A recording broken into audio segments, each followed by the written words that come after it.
See.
What is this?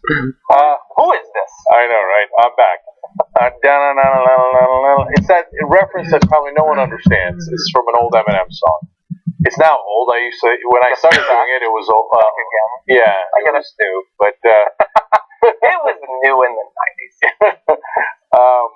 Okay, so I'm not only am I back, I'm super excited for a number of reasons. Partly because of the stories we're going to cover today.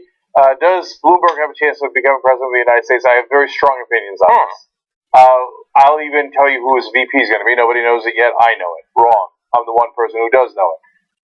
Later in the program, more bragging by me, backed up by actual facts. Yes, I'm back. Okay. I'm not looking forward to that part. John knows what's coming. All right. Now we're all feeling the burn. We're going to talk about the burn imminently. That's coming up. And then speaking of the burn, Anna on fire on CNN. We're going to discuss that with the legend herself in the second hour when she's here. The only bad part of that is that nobody's going to see it because it was on CNN. Oh, damn! It was good too, but people did upload it to YouTube, so it will now be seen. That's good enough. Too much. Hey, I didn't say it. Okay. Now, my favorite story in the second hour, other than Anna kicking ass on CNN, is should you be serving weed instead of alcohol at your next party? And then my second favorite story is what happens when a politician tries to get votes on Tinder. Does he get something else instead? We got a show for you guys. But, okay. All technique Republicans have been using for years, but now someone's coming out and being open about it. Right. Now, all of that is why I'm excited about today's show. Why I'm excited overall. You guys understand there's only a week left before the Iowa caucus? Next Monday. Dude, you don't even know, man. The voting begins. John's going to tell you. Yeah. Has Bernie caught her in Iowa yet? It's so close. God, this is exciting. It's impossible to predict, but I want to predict so that you can clip it out and use it against me someday. Okay, so, and then tonight we got a town hall. Speaking of Bernie Sanders, Hillary Clinton, Martin O'Malley, all of them town hall tonight, we're covering it. So that is, we're going to do the regular show, and then at 8:45 p.m. Eastern, we're right back here, me, John, Anna, Ben, I believe, and we're going to cover the town hall, see how they all do. On Thursday night, there's a Republican debate. I feel like, whoa, it's been like a couple of weeks. Yeah. So I'm looking forward to that when they go slug. That last Republican debate, as you're going to see later in this program, one of the most consequential debates that we've had in a long time. So they do have fireworks on their side. Yeah. That's on Thursday night. That'll be at 8:30 p.m. Eastern. If there's a debate, there's an election night. What are you doing? Don't even think about going anywhere else because we are going to lose our minds here. Okay, that night in Iowa, Jimmy Dore is going to be in Iowa. Whoa. Jordan, our reporter, is going to be in Iowa. Irina, our EP, in Iowa. We're all over Iowa. The caucus is coming. Can you tell I'm excited? All right, now, having said all that, come and caucus with us. We're going to get started now. I'm going to have to block that.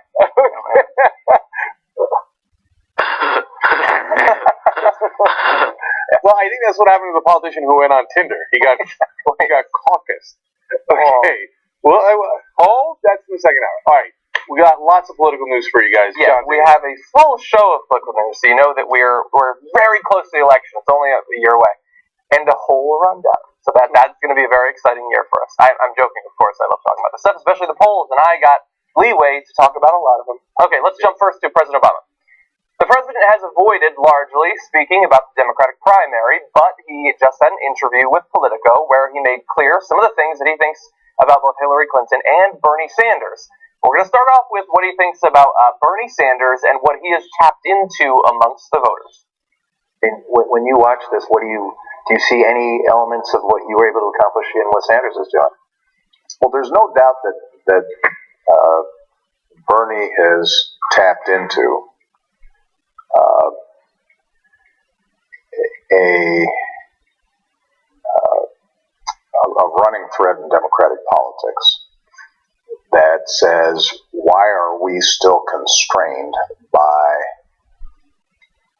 the terms of the debate that were set by Ronald Reagan 30 years ago? Why is it that we should be scared to challenge conventional wisdom and talk bluntly about inequality. But it sounds like you're not buying the sort of the easy popular dichotomy people are talking about, where he's an analog for you and she is herself. No, I don't buy that, right? I don't think that's true. Okay. Now, I have a lot to say about this. First off, whenever President Obama wants to be more careful, he gets more boring.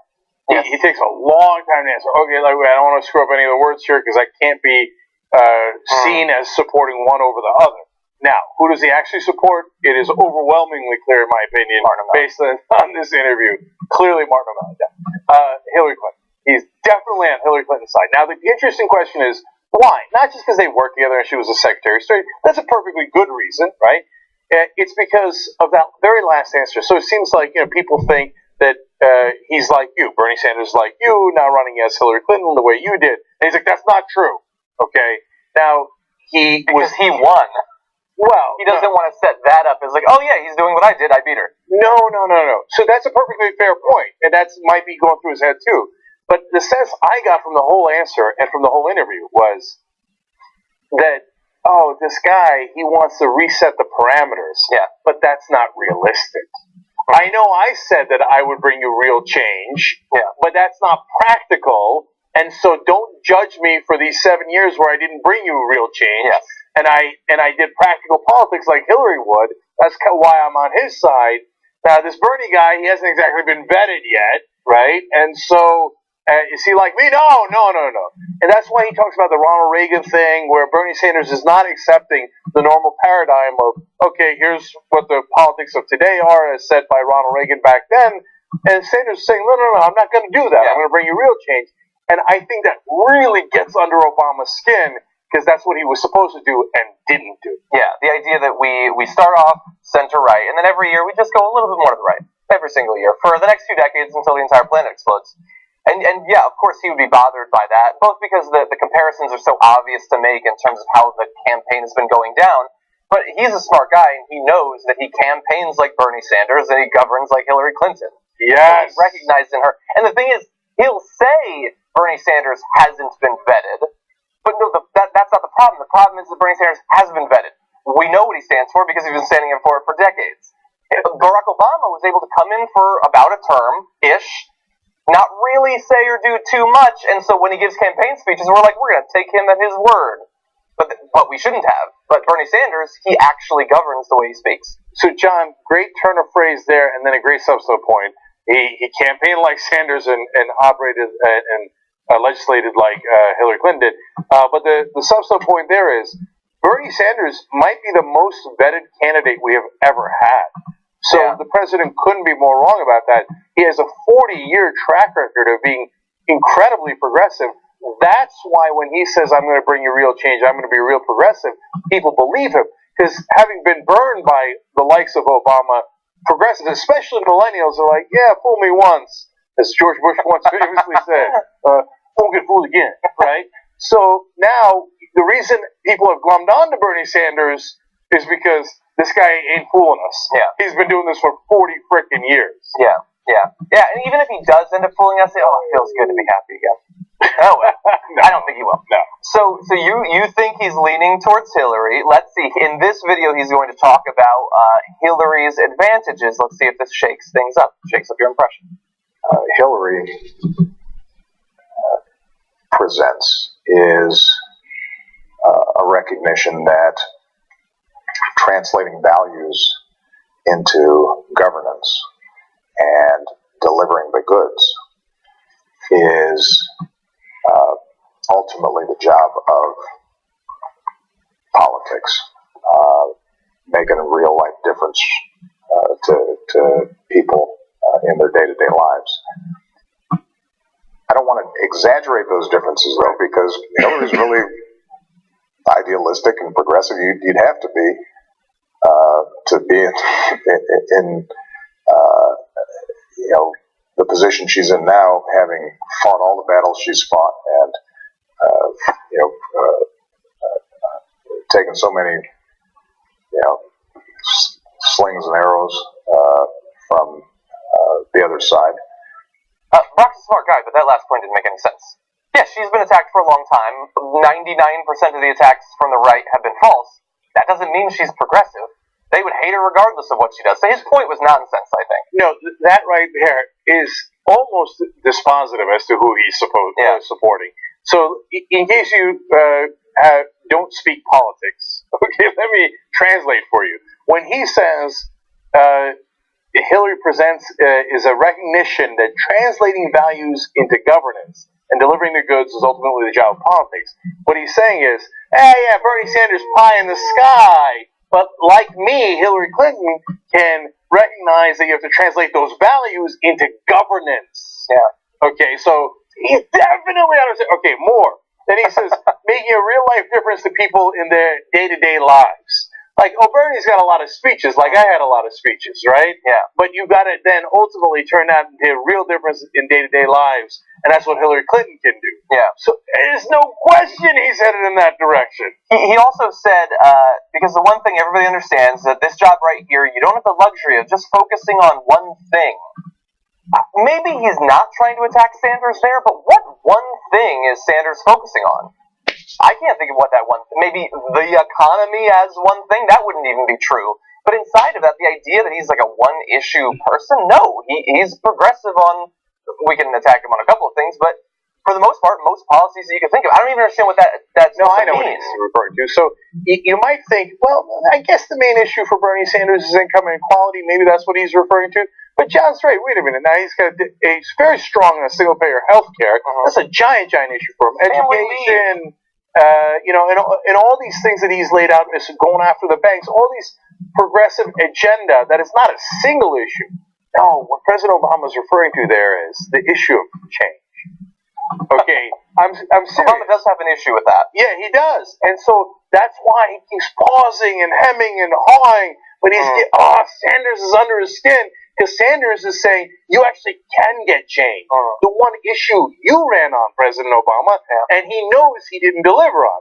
Now he thinks he did, and I think a lot of people that are progressive or Democrats would give President Obama credit for delivering on the things he said he would deliver on after he got elected, right? Yeah. Well, after he got elected, he's like, no, I meant really like incremental change that'll lead to bigger change at some point after I'm done being president, right? And a lot of Democrats think, no, Obamacare was, significant enough, right? There's a lot of more people who have health insurance. But incremental change. That's what Barack Obama actually believes in, but that's not what he ran on. He ran on fundamental change. Yeah. That's the one issue that Bernie Sanders that runs through his entire campaign, and that's why Obama is here like poo-pooing it, like you'll see, governance isn't like that, Bernie. Yeah. Well, why don't we watch this last video? We're going to talk about both Sanders and Clinton's advantages here, and then I have a bit of a beef to raise with the way that the entire country has been talking about this primary. I think Bernie came in with the luxury of being a complete long shot, right? And just letting loose. Right. I think Hillary came in with the both privilege and burden of being perceived as the front runner. Which, look, I think that those are perfectly fine points, and I think they're accurate.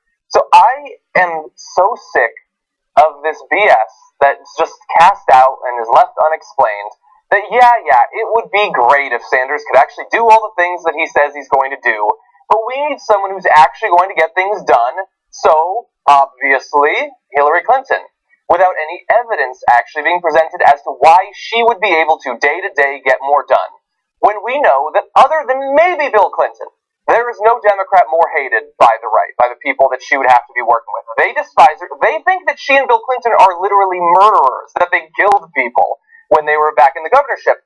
The idea that if you were to look back over decades and decades of Democratic presidents, who do you think of as getting things done? I mean, Bill Clinton did incremental changes. He made some of the major policies in our country more conservative incrementally. He certainly did that. But when you think about people who made a lot of change, and you've got like FDR, you've got LBJ, they weren't people who were coming in like, well, I'm going to take it very slow and maybe I'll accomplish a little bit. No, they're people who come up with huge plans exactly like Bernie Sanders.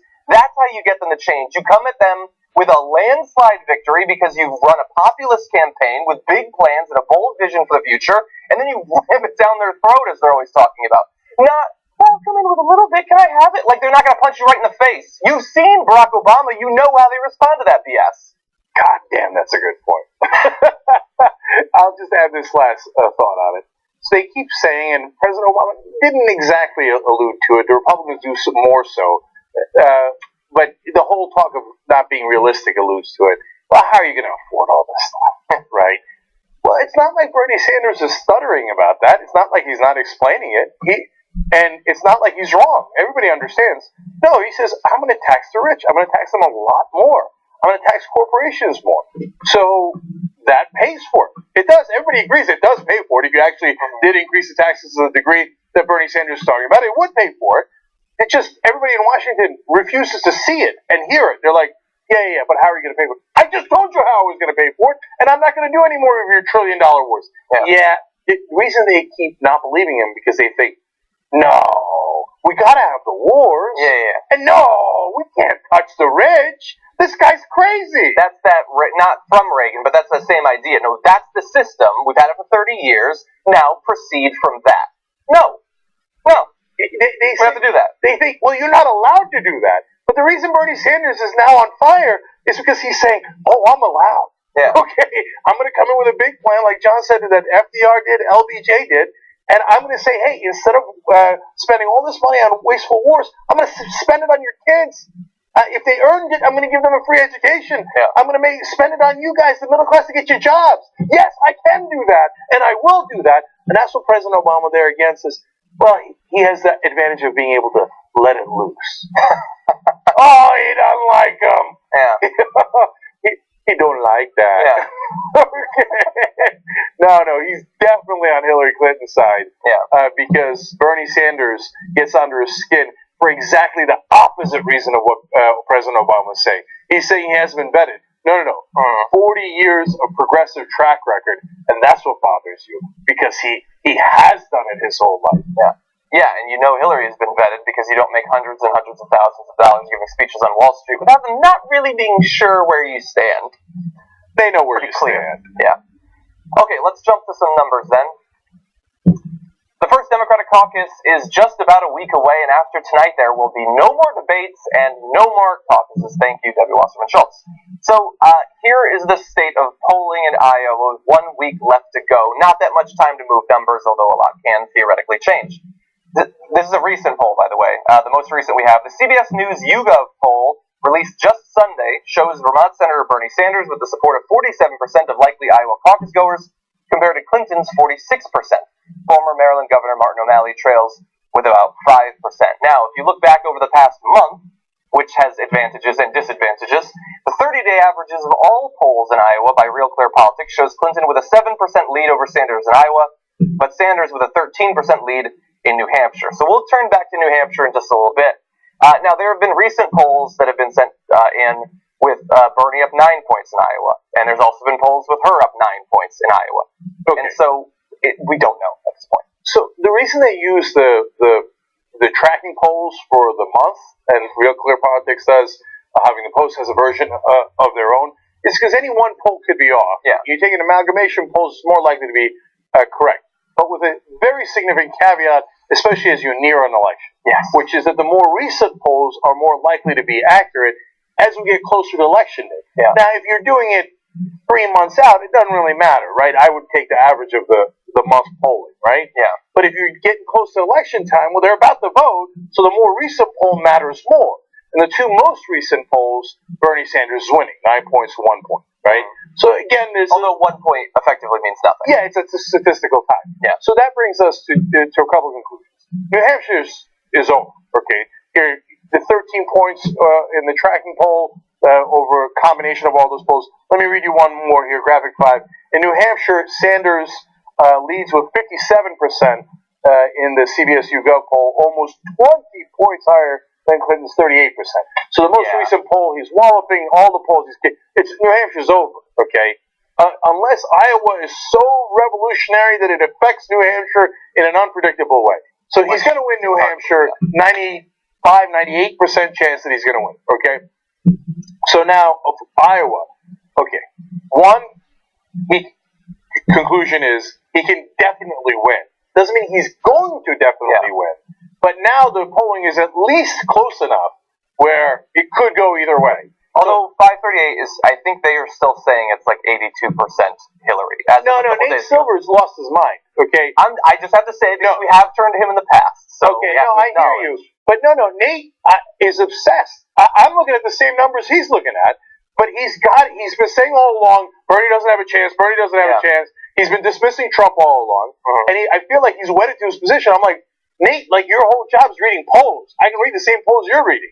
Right? I don't see how you come to the conclusion with one poll showing Bernie Sanders at 9% advantage over Hillary Clinton, and he's like, no, Hillary Clinton, 82% chance of winning. Now, I know he's got an explanation for it, right? But I'm not buying what he's selling. So I'm looking at the polls myself. I got eyes, okay?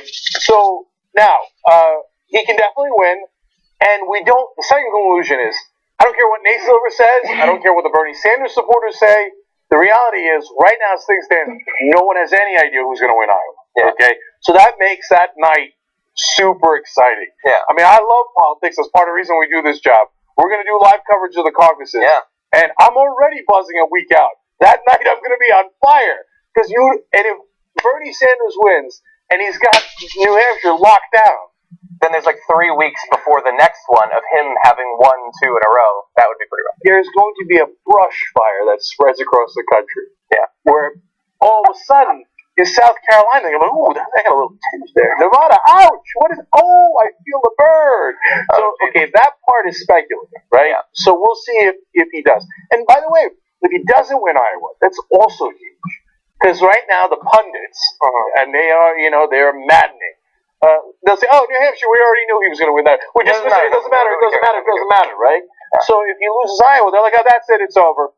She won Iowa. New Hampshire doesn't matter. She's got to lead in South Carolina. It's already over. Yeah. They might as well drop out. Drop out. No, they will say that overwhelmingly, even if she wins by like 1 or 2 points in Iowa. Yeah. So that's why Iowa's so important, and what a dramatic night Iowa's going to be. Now, the thing is, one of the reasons you see this 9 points for him, 9 points for her, is that they're using different models. Like, people think, well, you just need a purely representative sample of Iowa for a poll, which is how polls normally work, but for a primary, that's not how they work, because the electorate in a primary is not perfectly representative. So some include more young people. He'll do better in those. Some don't. She'll do better. And normally they do that because young people don't go to primaries, and so it makes sense to leave them out. But he's really popular with young people and is firing them up, so maybe they'll go out. So that's why you have such differing conclusions. But there's nothing sexy about saying you don't know for sure who's going to win.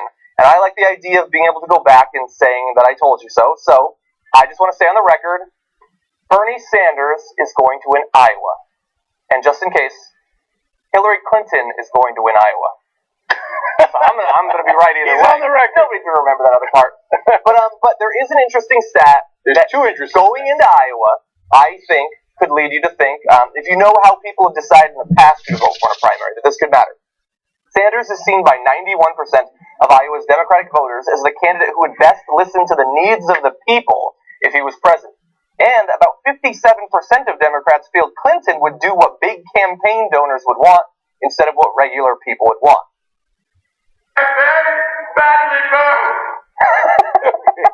No. That is an amazing number. Yeah. When 91% of the voters say, well, this guy's going to look out for me. Look, politics breaks down to basically just a couple of simple things. Are you strong?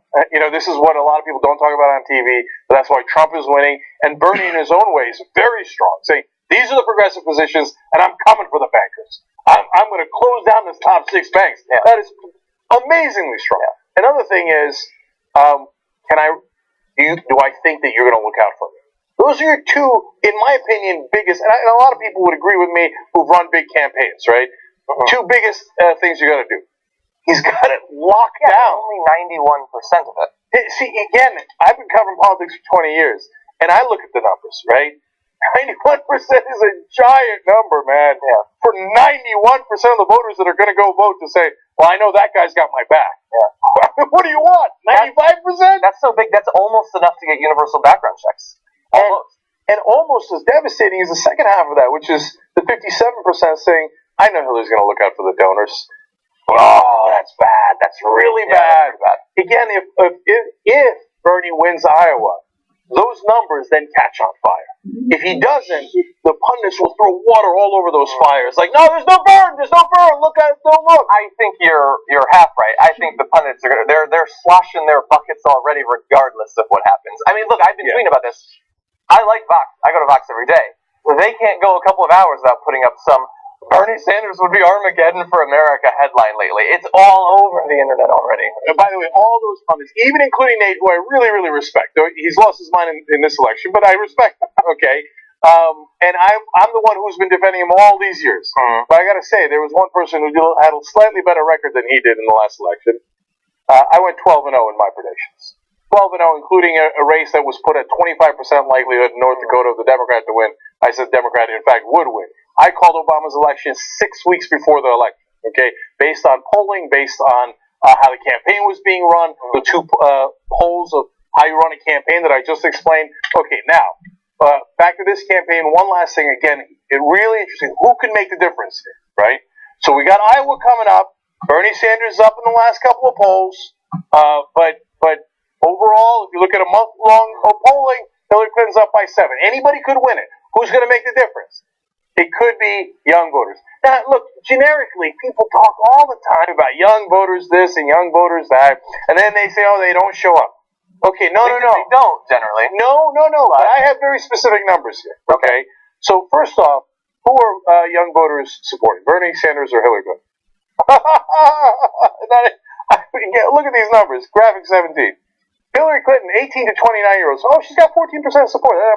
Bernie Sanders, 74% support among 18 to 29-years-olds. Wow. 47% support in 30 to 44. Now Hillary Clinton has the advantage. She's got 50% support there. And then at 45-64, it's a little bit more mixed.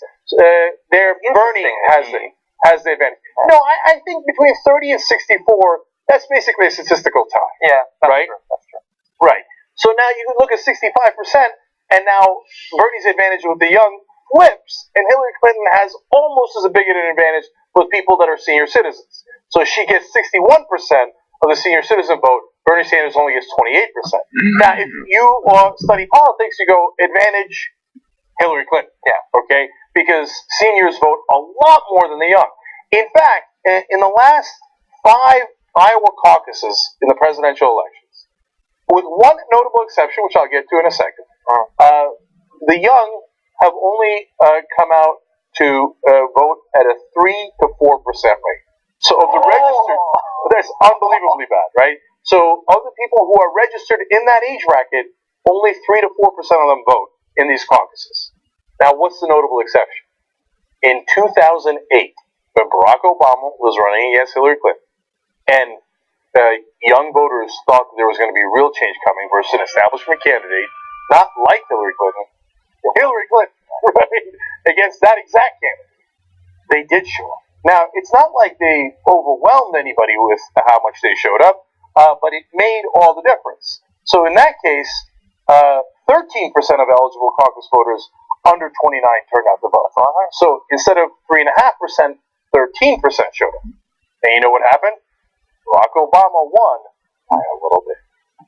So the young voters in 2008 made all the difference in the Iowa caucus. And here we are again.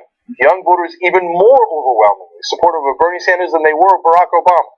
If they show up, which in a regular election they don't, but in extraordinary elections they do. Huge crowds. Right. And he is drawing huge crowds, and he has huge leads in that one. Yeah. So young voters, it turns out, it kind of is all on you. It might be, Yeah. So if you show up in Iowa, Bernie Sanders wins what appears to be an incredibly close election in Iowa, and then he'll win in a cakewalk in New Hampshire, then the whole country's on fire, and we've got a real race on our hands. So what's it going to be?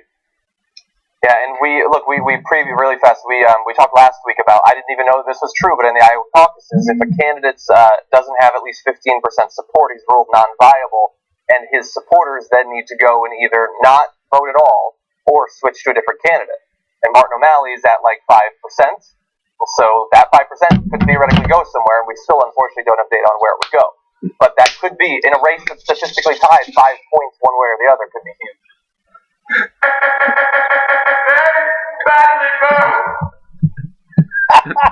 I feel it. I feel the bird.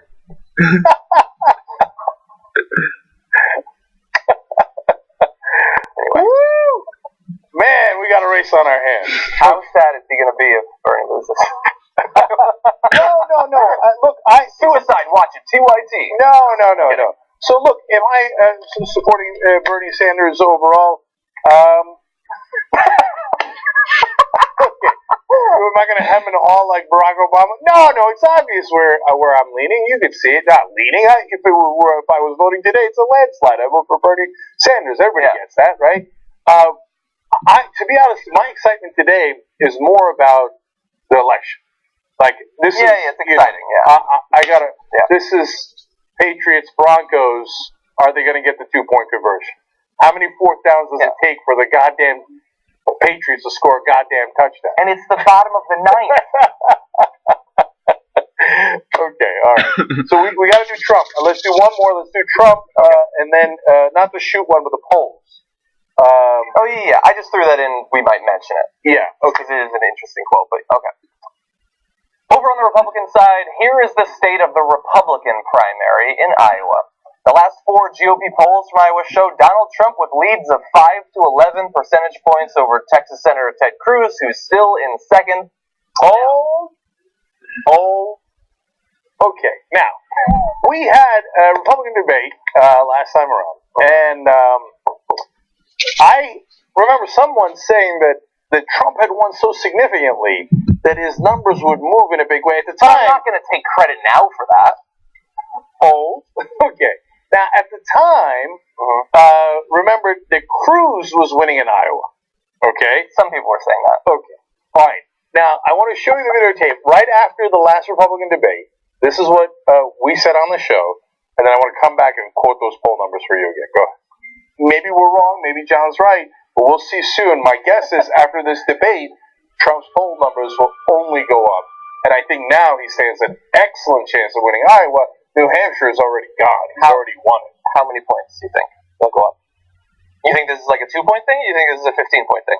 No, 7, 9 points. That's huge. Oh, you're more towards the big. Yeah, more towards the big. That's possible. You're saying after this debate, Trump's numbers are going to go up 7 points? Versus Cruz, yes. Okay. So, I mean, he can't, his numbers then he'd almost are so high, his numbers are so high, he can't get that much higher, or Cruz will drop, and Trump will rise a little bit, and it'll be about a 7-point difference after this debate. Let's see what happens. While you were explaining that to me, Johnny was being a smartass. I was. And I will continue that. Yeah. Okay. Let's see who's smart now. Let me go back to graphic 7 there. Donald Trump with leads of 5 to 11 percentage points over Texas Senator Ted Cruz in Iowa. That would appear to be right between 7 to 9%. Is it possible that I could have been more correct? It's possible. We're not comparing according to the numbers, it's literally not possible. Apples to oranges. Oh, yeah. No, here's exactly how it's I mean, 5 to 11, 7 to 9, apples to oranges. Because once again, this last 4 GOP polls showing up 5 to 11 is including all of the candidates. When I was saying that he was losing to Cruz, it was during a hypothetical 2-person matchup, which we don't have the data on. I'm going to furiously try to find it during the break. We don't know that he's gained 7 to 9 points in that. We just know that he's generally up. And by the way, he's up by 5 to 11. He wasn't down in all the polls before, and he was down in a Fox News poll, won by 5 points. Okay. So, yes, he has gained. A lot has happened in those past 2 weeks, a lot, other than just the debate. But here's what I just heard. Blah, blah, blah, blah. Okay. Yeah, that's mostly what I was saying. In Iowa, I said, you just saw with your own eyes, that he had done so well that he would move up 7 to 9 points. Yeah, and now here he is, up 5 to 11 points. Now you can say he didn't move up. Okay. He is up. Okay, so you can parse those. I'm trying. You are. And you can talk about, well, I mean, there was this poll and there was that poll. But have you seen, a political pundit get it more close to right than this? I mean, look, I said that he crushed in that debate and that he would move the poll numbers up significantly. In exactly that number. Is there anything I could have said that night that would have been more correct? I was forgetting. You know what I'm saying? I had missed that crucially and importantly, Ted Cruz is a little weenie. Well, that's what I was saying. That's what I was saying. He's a little weenie. But once again, hold on. Trump did this to him during the debate. Hold on. Can we go to, let's bring up the 30-day rolling averages, just in the second poll. Okay. in number 8. Okay, so he's down 5 on average. So Ben Carson is at 7.4. If Ben Carson would just fall asleep for good, Ted Cruz would get those 7.4 points. No, I think he would. I think it's the only people that are sticking with Ben Carson are the evangelicals. He had the anti-establishment people. They have since gone to Trump. I think he would get those 7.4 points, and he would be up a couple over Donald Trump. But Ben Carson keeps accidentally waking up at the last minute and holding on to those 7 points. He's screwing Ted Cruz over. So, John, and it's wrong. It's wrong. Okay. John, you got this wishful thinking. You're Nate Silvering this. Yeah. Okay. you hate Trump, and you don't want to see the political reality. I hate Trump. I dream of Ted Cruz president. I know, right? The only guy worse than Trump. But it's not about what we feel about their policy positions. It's about analyzing politics and seeing who did well in the debate, what effects it's going to have in the polls. And in this case, that's a rolling average. And if you want to, talk about where he was as opposed to where Trump is today, you wanted to say that was my actual prediction. By the way, he was down about 2 to 4 points. Now he's up by 5 points, which is 7 to 9 points. You think you can use math for everything? Okay, so academic elitist over there, right? And the reason, the reason I brag about getting stuff right is one, because it's fun. Let's just keep it real. But 2, the other reason is so you know that we're not BSing you. We're not that we're trying to assess it to the best of our abilities. There's no love for Trump anywhere in the building, right? No. But if Trump we think is doing well, it's our duty to report that to you. Jared likes him a little bit. I'm not supposed to say that, I know, but yeah. Oh, and Jesus loves him. Who listens to him? Right. So that's what's happening, and now people are beginning to realize after that debate, this thing on the Republican side might be over. Now, let me add one more thing to that side I think is really important. And then I want to add one thing. Yes. Okay. So, New Hampshire's done. He's a giant lead in New Hampshire for Donald Trump. They're talking about, is it going to come in second at 12 points? Yeah. Or is it going to be Cruz or Rubio at 11 points? You're missing the guy with the 23-point lead, right? Yeah. So we're having this conversation based on a lot of wishful thinking by the mainstream, the establishment, and the pundits that they want Trump to lose. And so they're thinking, okay, there's going to be a challenger. No. If you divorce it from the personalities and you put in different names, nobody would be having this conversation. If it was Jeb Bush that was at 32%, and had all the other numbers that Trump has, the conversation would be about, is this thing already over? That's true. And so that is the conversation we need to have. Because he's going to win in New Hampshire, his big lead in South Carolina, and he now has a solid lead on Iowa. And if you look at this, the story isn't who's going to come in second. The story is the guy in first is going to kill them all. Yeah. And right now, that's Donald Trump comfortably. And if he literally killed them all, he wouldn't lose any support, he thinks, which is probably true. But I am, really fast, I am going to say, and maybe this is my bias, I think it's more towards what you were saying about thinking back on past elections. With it still within 5 points on average between Ted Cruz and Trump, and this could be changed by their performances in the last debate, I admit that. I still think there is a substantial chance that Ted Cruz wins in Iowa, and I'm willing to say that as a prediction, the reason being that all of the things that make Trump's support different than other politicians, I know you're already getting ready to say I'm crazy, I don't think like you go in and you find out he was actually polling under his support, and that those people were actually more fired up to vote. I think those people aren't interested in politics. I think that they're saying, when you ask them who do you support, they like Trump because they like giving a middle finger to everybody. And we know from analyses of Iowa, he doesn't have any ground game. He has no volunteers. He doesn't spend time in the area. Ted Cruz has been spending every waking moment there. If anybody is going to pull out a surprise on Iowa caucus night, it isn't going to be Trump. It's going to be Cruz. That's my belief. Okay, well, we got it on the record. No, I'm happy to have it on the record. I'm ready to delete it as soon as necessary. The last thing, JR, I need an arbiter here. Okay. I'm just saying. I mean, you're oftentimes my biggest skeptic.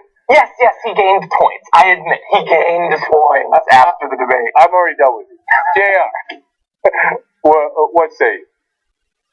If he has a chance to finish winning this? No. My 7 to 9 point prediction. Well, I mean, it was self-explanatory. Thanks a lot, JR. I gave you candy today. Because as I was cutting that down, I was looking for any of the caveats where John was saying, okay, I get that, and I would have included that.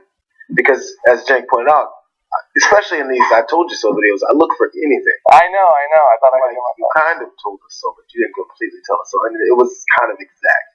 But, even the way it was, you said, well, he's going to gain 9 points? No. The difference will be that because when we'll go down one, and I was like, that probably isn't going to happen either. But it did. Hey, Zeus, can you cut his mic, please? But it did. Okay. All right, we got to take a break. I will try to deflate my head a little bit when we come back. But we got the Bloomberg story coming up too. That's super important. So come right back. So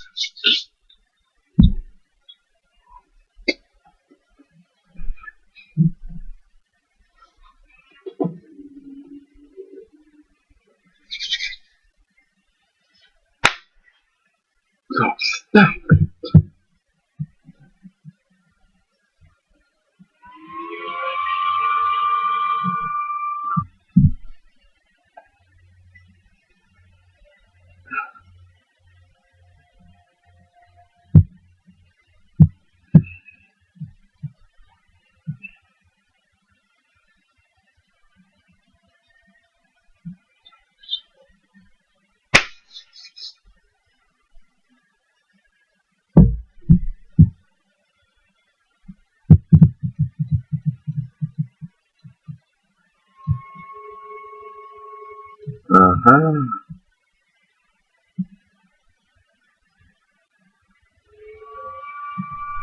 Good for him.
Alright, back on the Young Turks, a couple of tweets as quickly as I can. Shelby Brown says, I gotta read this one.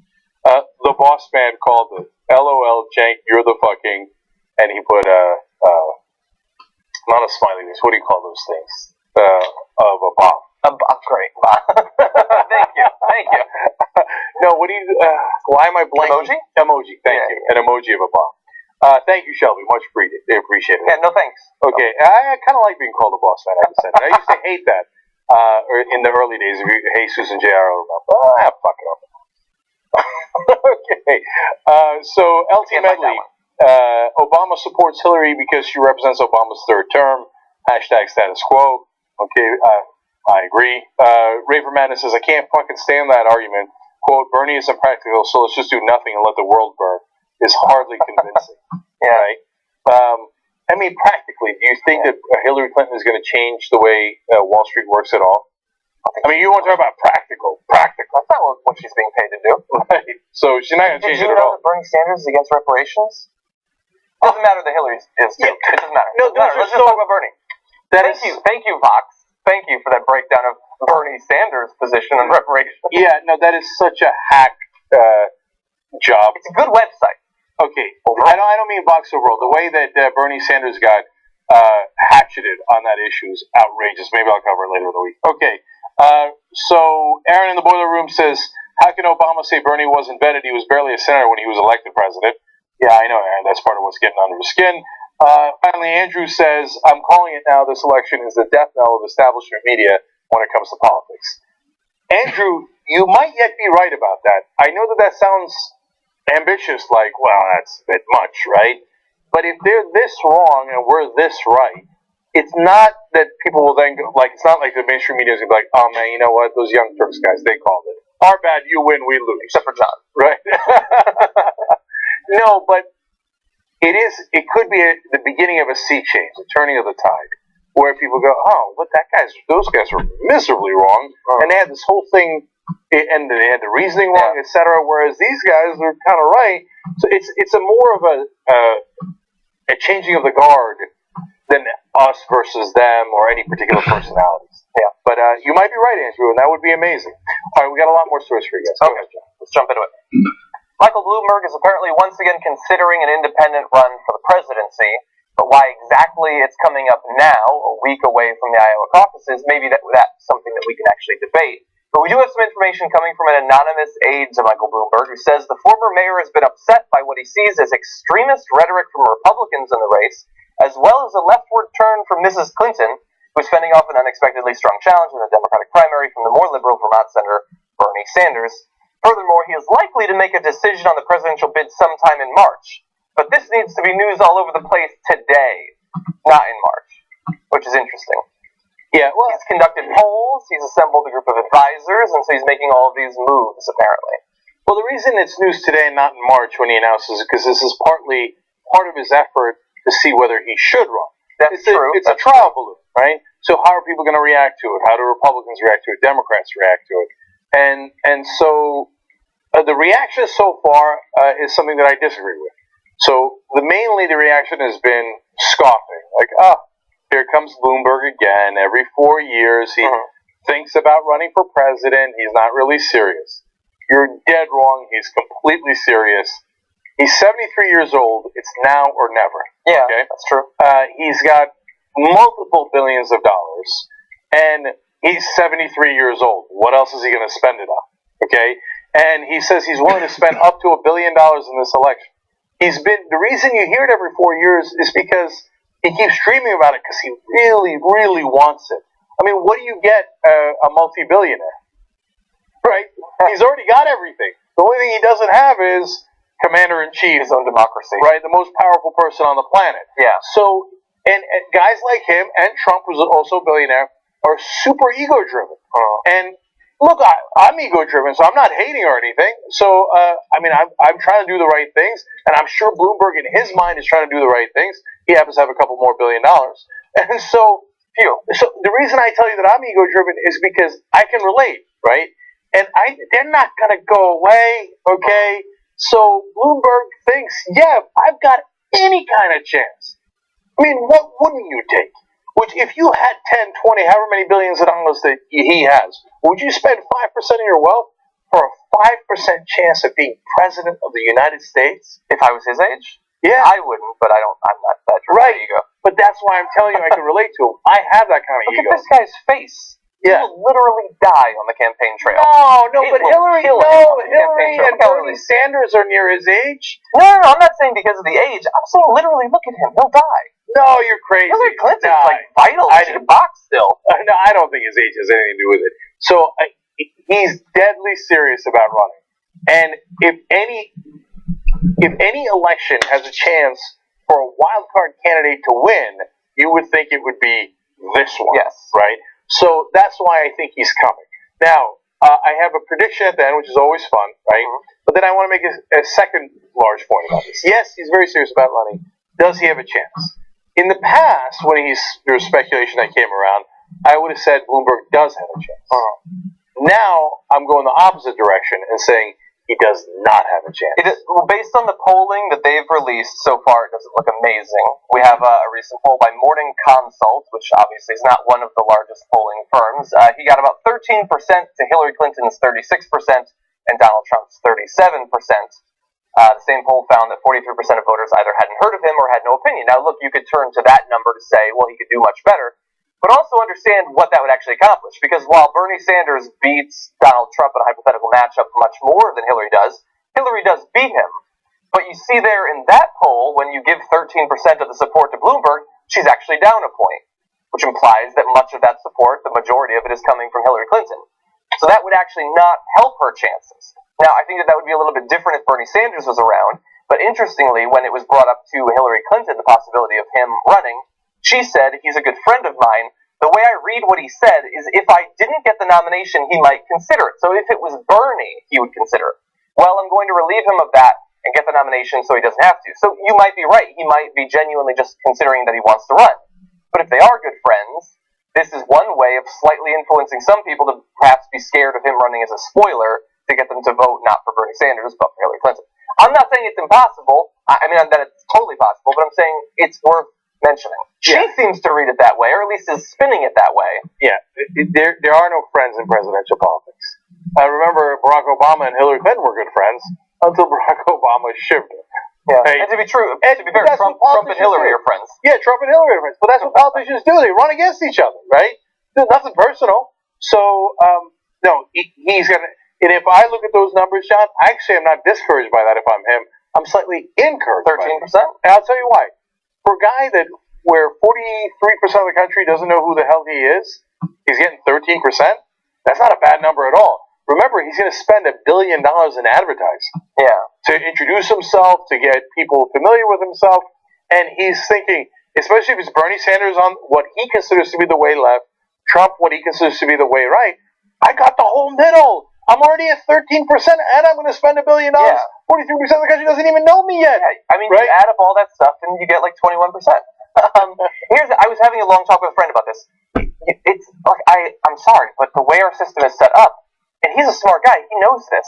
You can't run as a third-party candidate for the presidency unless you just want to ruin things for one of the parties. I mean, you can historically a long time ago. If by third party you mean I was going to be a Republican and instead I create my own faux Republican Party and they all switch to me, or that for the Democrats, it doesn't work. It doesn't work in practice. So Bill was tried it in a big way for a long time. Since the 90s. Perot in 92, for those of you who don't remember, I mean, I was around back then, until he dropped out, he had a real chance at winning. And then he dropped out and he came back in and totally screwed it up, right? But But Bloomberg is misjudging the moment. So despite all this positive talk about why I say he would normally have a chance, I just told you a little while ago that I don't think he does in this case. Why? Okay. So if Bloomberg had run 8 years ago, 12 years ago, and he'd run against establishment candidates, right? Then I think he would have had a lane because people even back then were sick of the establishment, especially 8 years ago, and Bush ruined the country. When you got the Democrats and the Republicans are the same old. I'm coming right down the middle. I'm not like them. I'm reasonable on economics, and I know what I'm doing because I'm a billionaire. Bloomberg. Today, we have the exact opposite situation. Yeah. So he's misjudged it. So people hate the establishment even more now, 8 years later. Yeah. And so if you have Bernie Sanders, well, he's already against the establishment. And you've got Trump, he's already against the establishment. In this case, the independent candidate, Bloomberg, would be representing the establishment who's so scared of Trump and Bernie Sanders. That's why everybody in New York and in Bloomberg circles are like, go get him, big guy, you got him. It can't be Trump and it can't be Sanders. It's got to be you, Michael, it's got to be you. Yeah. But no, they already rejected the establishment candidates on both sides. So when Bloomberg comes in and says to Republicans, vote for me, even though I'm pro-choice, I want to restrict guns more than almost anyone in the country does. Yeah. Okay. I'm for the nanny state where I'm going to even tell you can't drink a big gulp Coke, right? And I'm going to go down the list. There's no way the Republicans are voting for him. No way. And then he turns around. He built a wall or something. Then he turns around and tells Democratic voters who are so sick of the establishment, oh, by the way, I represent Wall Street. Literally, he made all his money on Wall Street. He protects Wall Street. He sells his products to Wall Street. He is Wall Street, right? Yeah. And, by the way, I also represent stop and frisk and excessive policing that you got used to in New York against minorities. Not going to get any Democratic votes in this election. So that would help him with the Republicans, though. Yeah, but there's no lane there. Yeah, there's no lane there either. So he's going to run into a brick wall, but he might do it anyway. Finally, my prediction, again, everybody's always so surprised when these news stories come out. I don't know why you're surprised. It's already in the article. So if you've been paying attention the last 8-12 years, it's not in the articles today. In the last 8-12 years, here's going to be his VP pick if he runs, Joe Scarborough. Okay? So you heard it here first. And when he picks Scarborough, everybody will say, wow, nobody could have seen that coming. That's so bold. wow, how different that is. I'm telling you now, months before it happens, it's going to be Scarborough. And the reason is, Scarborough and him have been pals all along. Every time Bloomberg hints at something, Scarborough's like, yeah, it's fantastic. I know that. Scarborough changed his position on gun control to agree with Michael Bloomberg. Really? Yeah, Scarborough was a Republican politician who was against gun control. And then immediately when Bloomberg was thinking of running for president, and him and Scarborough were buddies, and they always talk about independent this and a reasonable middle, yada yada, Scarborough was like, I don't know what I was saying with that gun stuff. No, gun control, that's the way to go. Michael Bloomberg, pick me, you're definitely right. Okay? So, the upside of that would be to see Bloomberg and Scarborough get humiliated. But overall, I don't want him to run, because you're right, he's more likely to take, and Republicans are not gleeful, because they believe he's more likely to take away Democratic voters, especially if it's Hillary Clinton who's running, than he is Republican voters. So, it's a bad idea all around. Yeah, in the same way that's why the Republicans were so scared about the possibility of Trump early on running as a third-party candidate. Look what would happen if Trump were to run as a third-party candidate. You'd lose 30% of the screen. Okay, so I think we have time for one more story. We have two cruise stories. Which one did you want to do? Your call, brother. Health insurance? Yeah, okay, let's do the health insurance story. That one's fun. For some time now on the campaign trail, Ted Cruz has been telling this story about how his health insurance was canceled because of that damn Obamacare, and that if he had continued it somehow, even though it was taken away from him, then his rates would jump 50%, like is happening to Americans all over this great country. Unfortunately, it turns out that that's a gigantic pack of lies. We've got all the details, but first, here is the man, Ted Cruz. Millions of Americans have lost their jobs, have been forced into part-time work, have lost their health insurance, have lost their doctors, and have seen their premiums skyrocket. New Hampshire in particular, premiums have gone through the roof. I'll tell you, you know who one of those millions of Americans is who's lost their health care because of Obamacare? That would be me. I don't have health care right now.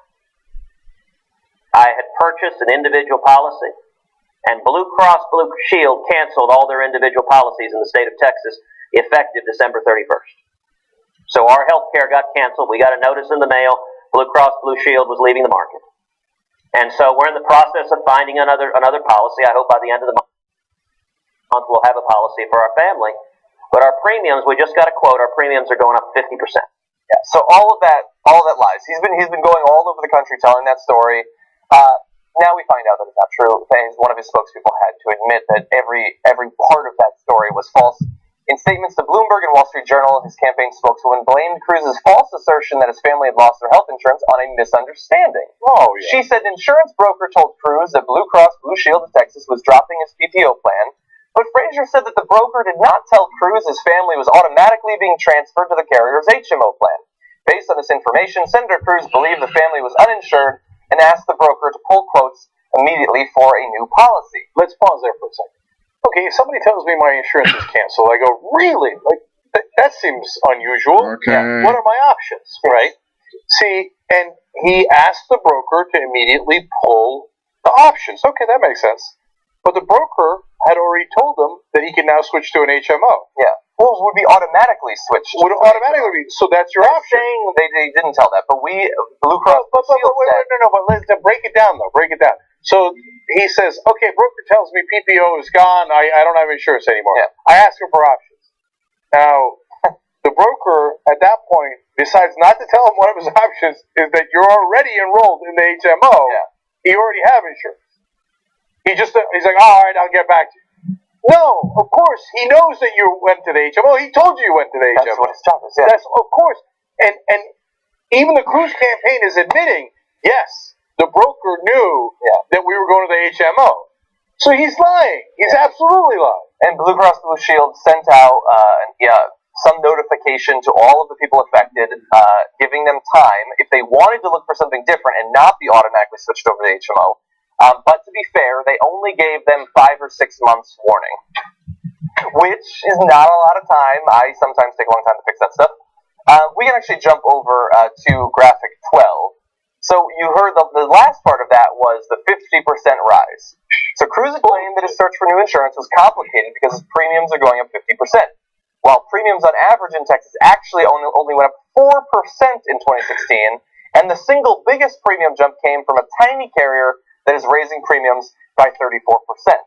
So what he doesn't actually tell you there is that the 50% number is that even though he was already going to be covered and could have continued with a rise of probably something like 4, 6%, something like that, he decided to go for a completely different insurance plan that was far broader, had more coverage, and that was more expensive. So he chose to buy a more expensive plan and then complained that the one he chose was more expensive.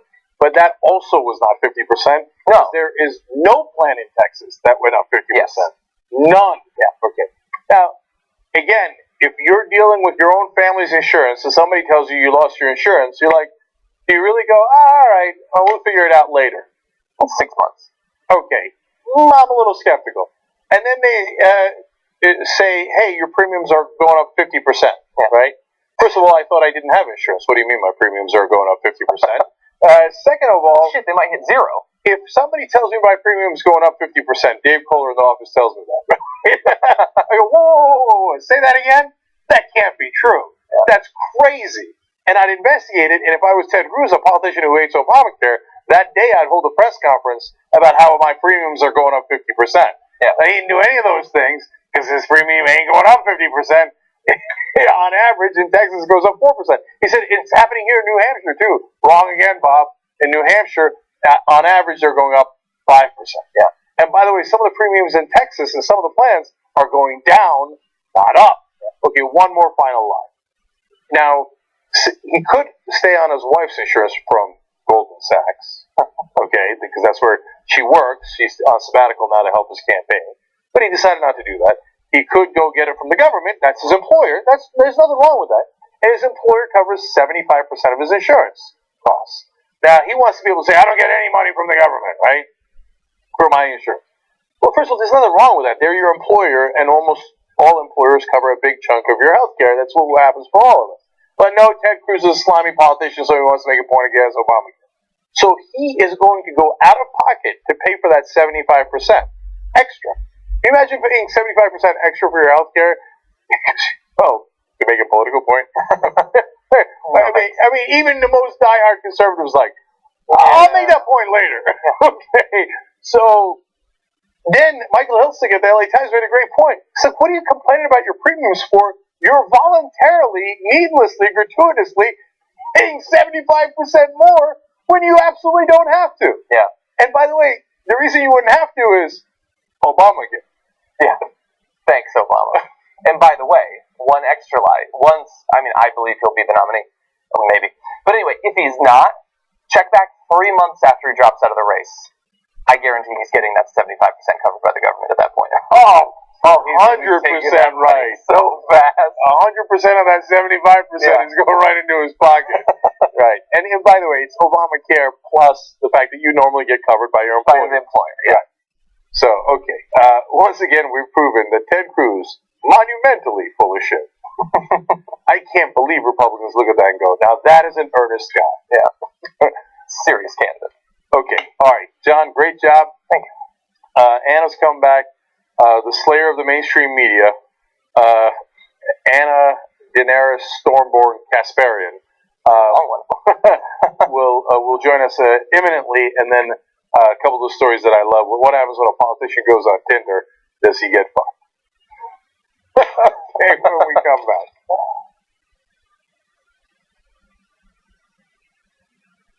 John and Hannah here. And here's a brief look at what Think Tank's all about. Woo, woo, woo, woo. I'm smiling. Oh my god, I'm so proud. Can a robot dance like this? Wow. This isn't going with your finish line.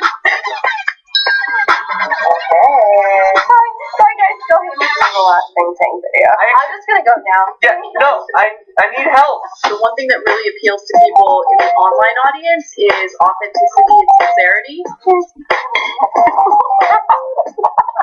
Okay, we agree to disagree. So of course you get the negative feedback that isn't constructive at all, and I dislike those people. Hannah looks inbred. That's it's really difficult for my self-esteem. You need to lift weights. Fuck you. Hey, let's keep moving. Am I wrong? Once I was bit by a monkey. I can't say No big band. well then. Whoa! I used to be very socially awkward, but look at me now. What up, girl? No? Okay. That could look more like a vagina. Oh my god, my hand is the clitoris. You want to Better than that. I want to stab you. So what really turns women on? Anyone want to pick a weird way to fuck? This dress is blue and black. Well, I disrespectfully disagree. She is one of the 100 finalists for the Mars One project. I don't know what that means. Why do you cringe every time you look at a photo of yourself? Because I'm often masturbating in photos of myself. 2 photos of myself. Love. Who's about to help with that? Also, masturbation totally counts as sex for you, so do it. Why do you make me this weird alien? Whoever has haughty eyes and a proud heart, I will not tolerate. You guys tell me, hottie or not? Tune in tomorrow for all new videos with me and with Hannah and with Think Tank. Have a good night.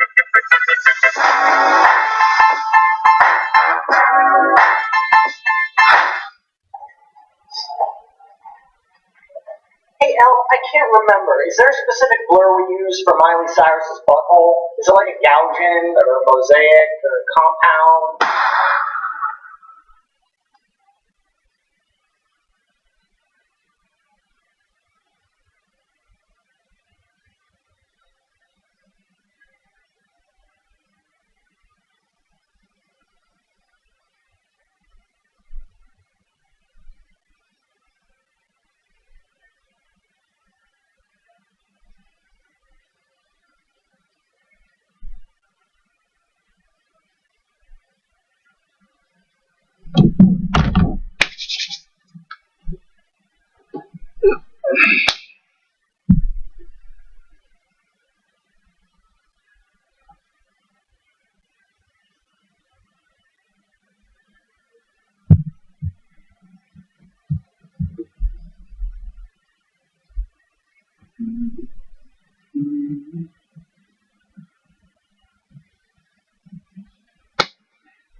Young Turks, Cenk Uygur, living legend, Anna Kasparian. All right, we're going to get to that in a second, Casper. All right, cool it, okay? Hold your horses. All right, let me read a couple tweets first. Guy with glasses writes in, JR is rude for not supporting John Idarola. John gave you candy. I thought we were in America. Hashtag legalized bribery. I don't know what this is about, but... So, John and I were beefing, and JR supported me because the facts were overwhelmingly on my side. Despite the fact that he got the bribe of candy earlier today. So what is it? It's your birthday? Is your birthday today or? Correct. Actually today. Actually today. Hey, happy birthday!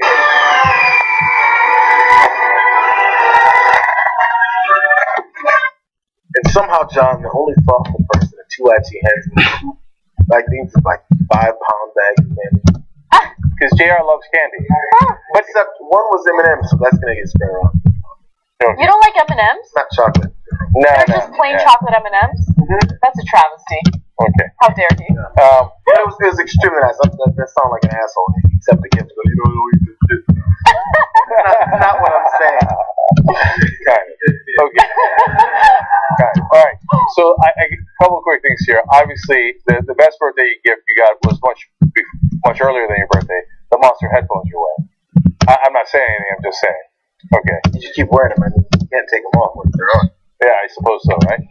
Okay. I wonder if they're a sponsor. Okay. Now, see, this is how John screws up and gets nicknames like Johnny Pie and Sprinkles. By being a decent human being, right? None of us other bastards get JR anything. I don't know, like, is it your birthday? I don't know, right? I said happy birthday for him. Okay. He does a decent thing and he gets shit for it. But it does go to our principles of standing for honesty no matter what, despite the fact that he was bribed. Mm-hmm. JR was like, no, Cenk was right. Yeah. All right, fair enough. Okay, all right. So now we move on. Mary Quigliata says, Cenk is also excited about Bernie because this is a referendum on old media versus new media. Hashtag times are changing. I don't know. Maybe you're right, Mara. I don't view it that way, but maybe subconsciously that's part of what I'm thinking. So thank you for the psychoanalysis. That might be correct. Okay. Dave Scottman says Trump won't win Iowa. Almost 60% of his supporters have not voted before. Again, you might be right. John might be right. John has similar points about that. We'll see on caucus night. That'll be interesting. I think he will win. I think he'll win surprisingly comfortably. Okay? But we'll see. We'll see. That's why I was so excited.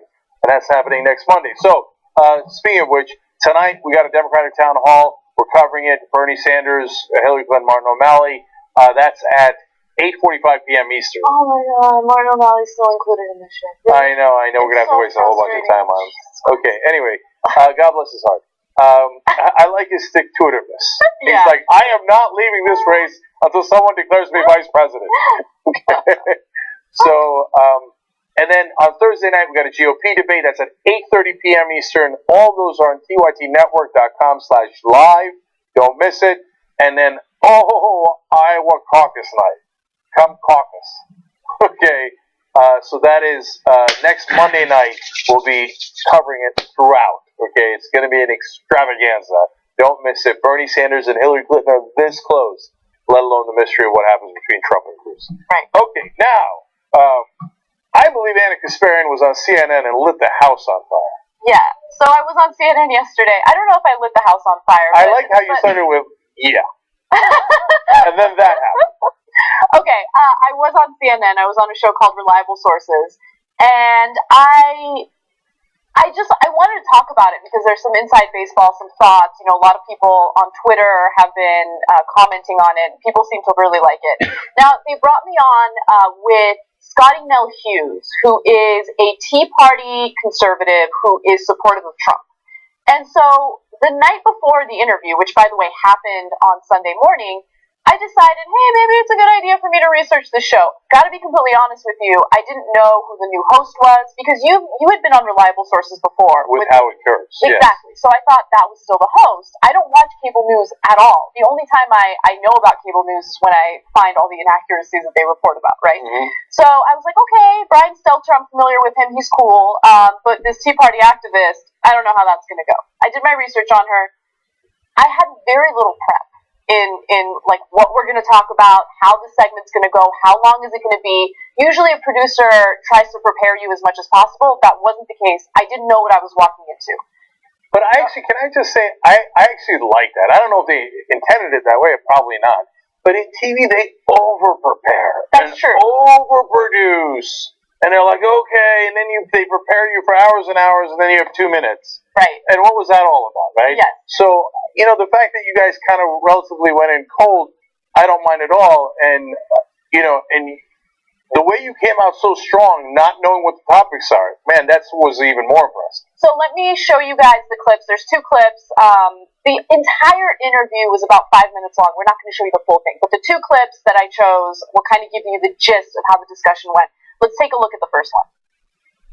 Let me try out a theory on both of you. Anna, you first. Many journalists, many members of the media are deaf to the frustration in the country, maybe because journalists, at least at major media outlets, tend to be paid more than the average American, or because they live in big urban cities instead of in the heartland. What do you think of that theory, Anna? Well, I think that it's true, especially of establishment media, to be completely honest with you, because the same types of components that corrupt our politicians, I think, also corrupt mainstream media. So it's really difficult for mainstream, let's say, cable outlets to talk about things like income inequality, wealth inequality, when the advertisers that are funding their shows are the same corporations that want to ensure that the same system continues. So I think when people watch digital media or new media, they get a completely different message. They focus on the issues that matter or resonate more with the constituency. Scotty, I know you have a different political perspective, but do you buy into that argument? Well, she makes some very good points, but honestly, I disagree, because in journalism, we know if it bleeds, it leads. And we're not just talking about the physical. When we're $19 trillion in debt, when we have 94 million people out of the workforce right now, we see terrorism issues not only abroad, but here at home. Those are the stories that are leading our headlines. And so a journalist has to have their head completely in the sand if they don't realize that that is what people are watching, and the ratings show that those types of headlines make it. So I actually think journalists do know about the anger. If anything, they've not necessarily tried to feed it, but haven't done anything to definitely try to put that warm and fuzzy stories as their headline.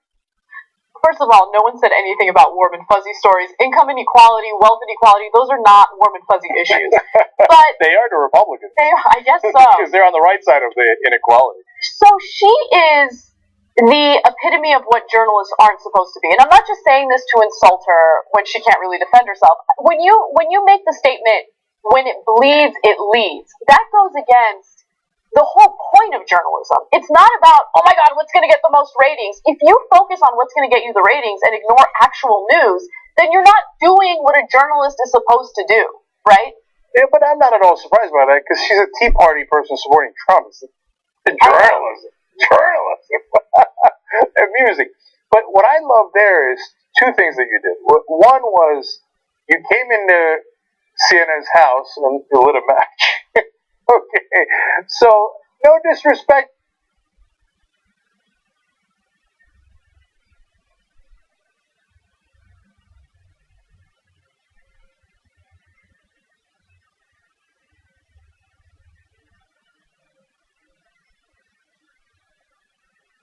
Because when you say that, and when you walk into someone's house, and you insult them, which is basically what I did, they're not going to invite you back, right? Yeah. And so before I did the interview, I made a decision, and I decided that I don't care if I get invited on CNN again.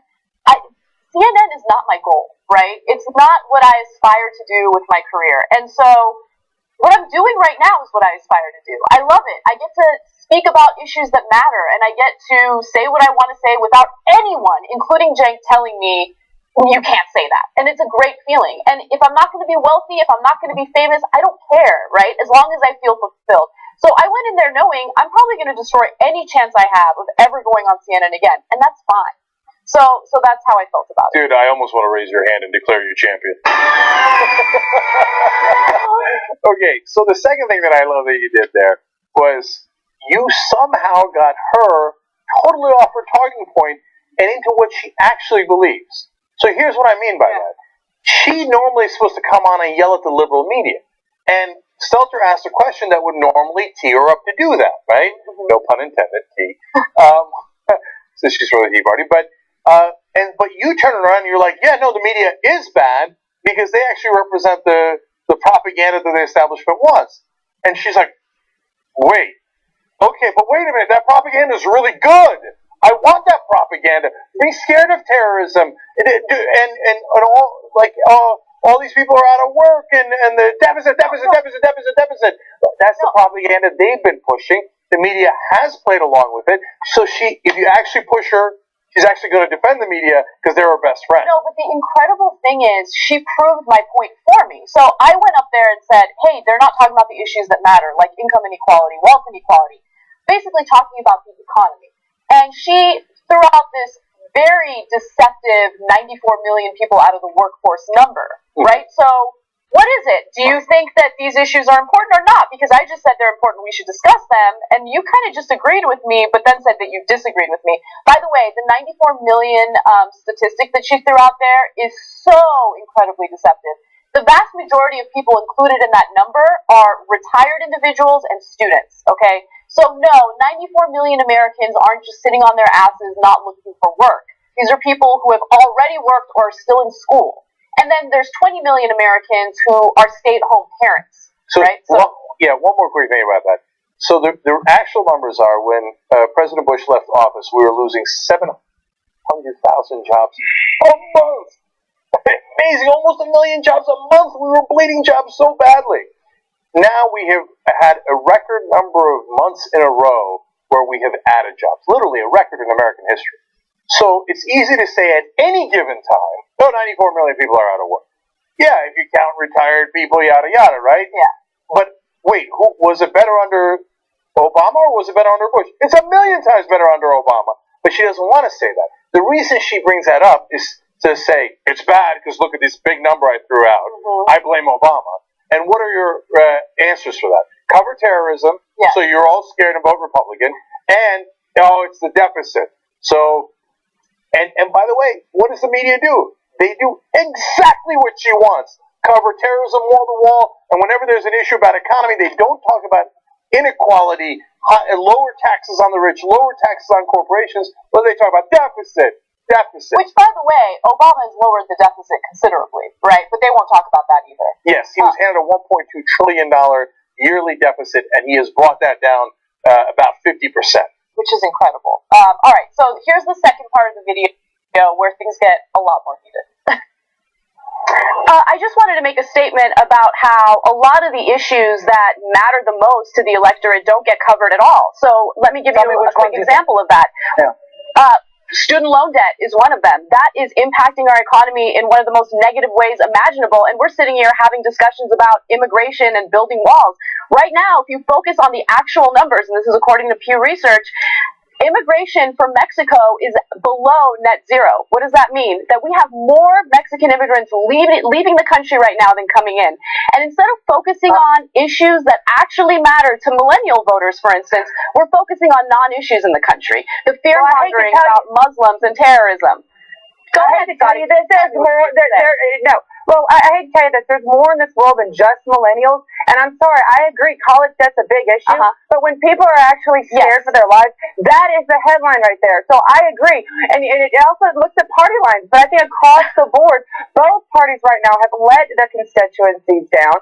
And the media is just sitting there telling the stories. I mean, I'm sorry, if there was a terrorist action that happened in the United States and they let off with college debt, I would consider that media outlet to be a complete joke.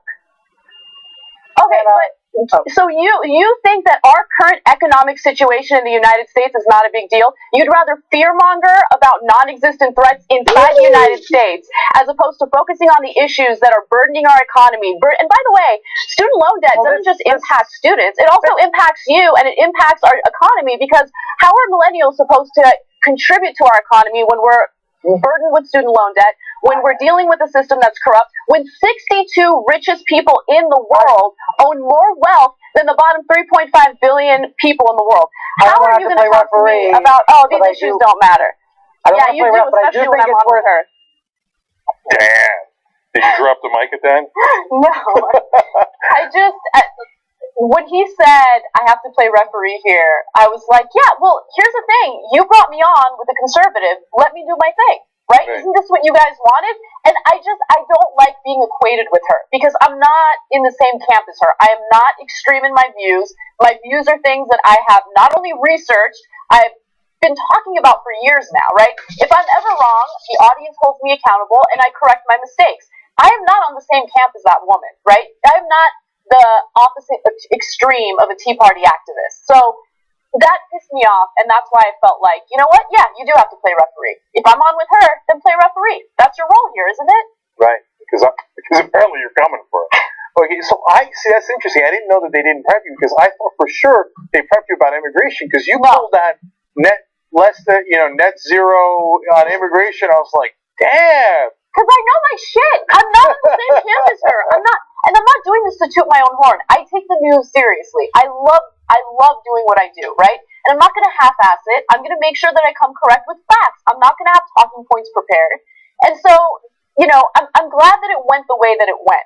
But I don't know if that resonated with anyone. I don't know if that's going to change the way the current system is. But I know that there are people online who saw that and they felt it. And I love that. Yeah, because, again, two things as to why that resonated. One is, how often do people come on TV and say, hey, no, you're missing the whole story. The story is, like you said, 62 people in the world have as much money as 3.5 billion people. So, now you guys never talk about that, because you're funded by those 62 people in a lot of ways. Mm-hmm. So I'm going to talk about it, whether you like it or you don't like it. And what does she do? She falls back on what she does, because she's not a journalist. She does propaganda. Yeah. So she's like, hey, if it bleeds, it leads. If there's terrorism, I'm sorry, we're not going to talk about college debt. No, but nobody's saying right after a bomb goes off, I need you to talk about college debt. That's exactly We're saying, hey, at some point, can we have a discussion about college debt and how it not only, as Anna pointed out in that segment, hurts people who have it, but it hurts the economy because they don't have the money to spend elsewhere, buying cars, buying houses, etc., and how it depresses the economy overall. If you think that's not important or that's not relevant, then you're obviously not paying attention. So if you pretend to care about the economy, then you would care about this. Exactly. But she doesn't. She cares about her propaganda. You threw her for so many loops. That's why she had that face on it most of the time, like what? That was a joy to watch. I know. It's just words of wisdom if anyone wants to be on TV and get into these debates. If you are disagreeing with someone, it's better to not make those faces because you just come off as unprofessional, right? So if she was punching me in my face as we're doing this segment, yeah, it would suck, but it just makes you look petty when you're rolling your eyes and shaking your head, right? Come correct with some facts. That's totally fine. But she had nothing, and she had no idea what she was walking into. I don't think CNN had any idea what they were doing when they invited me on. So, well, who knows? I believe though that it went so well that they might do it again. So look. Lastly, if she's going to fearmonger on whether it's terrorism or immigration, and then you say immigration is below net zero, well, you just pulled the rug out from underneath her. That's why she's got nothing but a face left. Like, for the you're like, how do you respond to that? You can't respond to that because it's obvious what you're doing. You're fear-mongering about non-relevant issues as you bring those on. And I got to say that for decades, we've covered it on the show, Republicans and conservatives roll over liberals on cable television, right? My dad was just rewatching Brave New Films on Fox, and they explain there that Fox News on purpose will bring on liberals so that they can steamroll them. They'll bring on weaker liberals, the ones that will go, well, you're largely right, but, right? So I love how TYT you were like, no, we don't get steamrolled. We are the steamroller. It was fun. I enjoyed it. God bless. Yes. All right, so let's get to some news today. An 8th grader in Texas received a 2-day suspension for saving the life of one of his classmates. One of his classmates was suffering from a severe asthma attack, and the teacher decided to email the nurse and wait for a reply. Well, the student in question, Anthony Ruelas, decided that maybe waiting for the nurse is not the best idea when your classmate has now fallen to the floor as a result of this asthma attack. So he grabs the student and goes into the nurse's office, and thankfully the student is now okay. She received the treatment that she needed. She texted Anthony Ruelas to let him know, hey, I'm all right now, and everything was supposed to be fine after that. However, the teacher, who's unidentified, apparently was not happy with the fact that Ruelas did not comply with her orders to not leave the classroom. So as a result, he got suspended. 2-day suspension. Again, for doing nothing other than saving his classmate's life.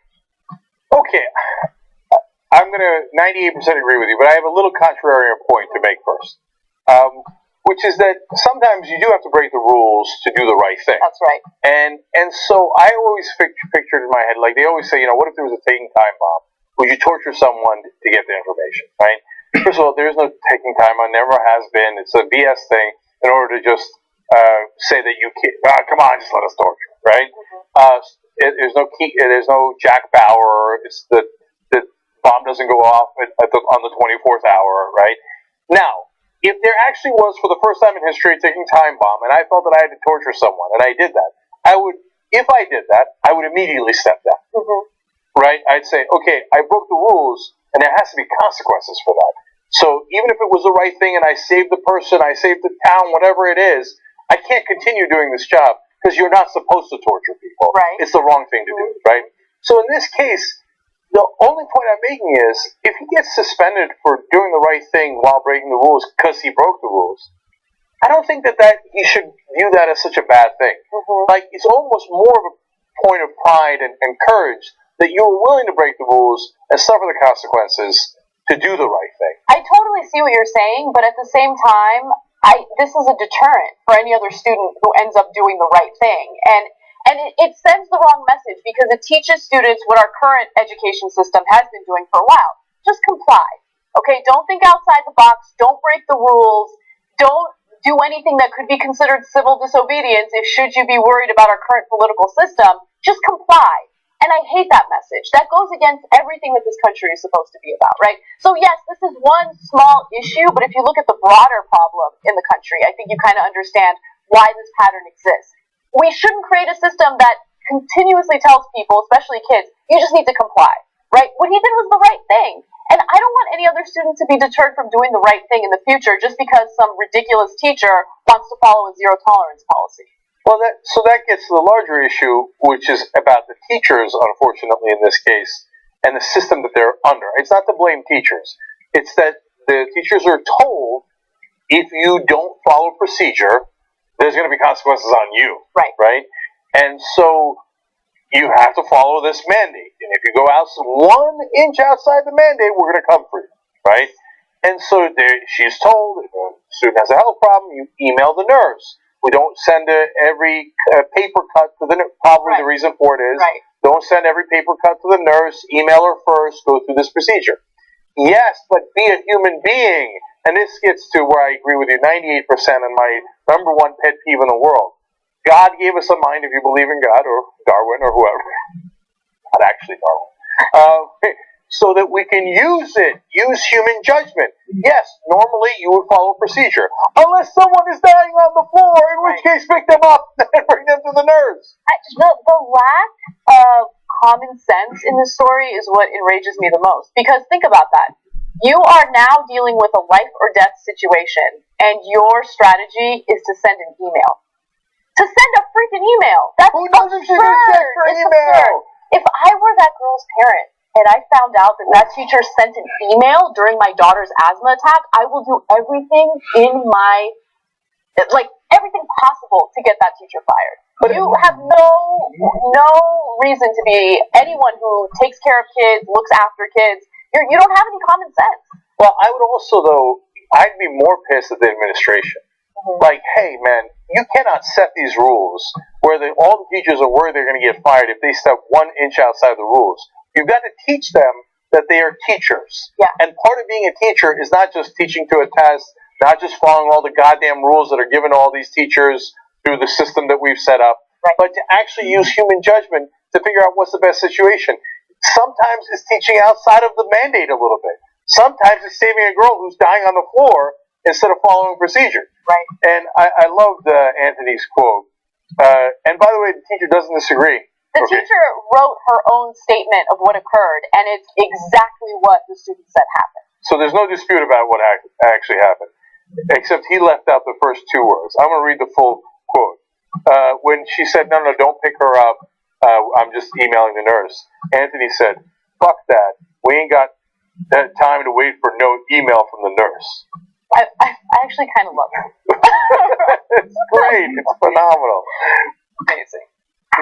All right, Anthony, you're a hero. All right.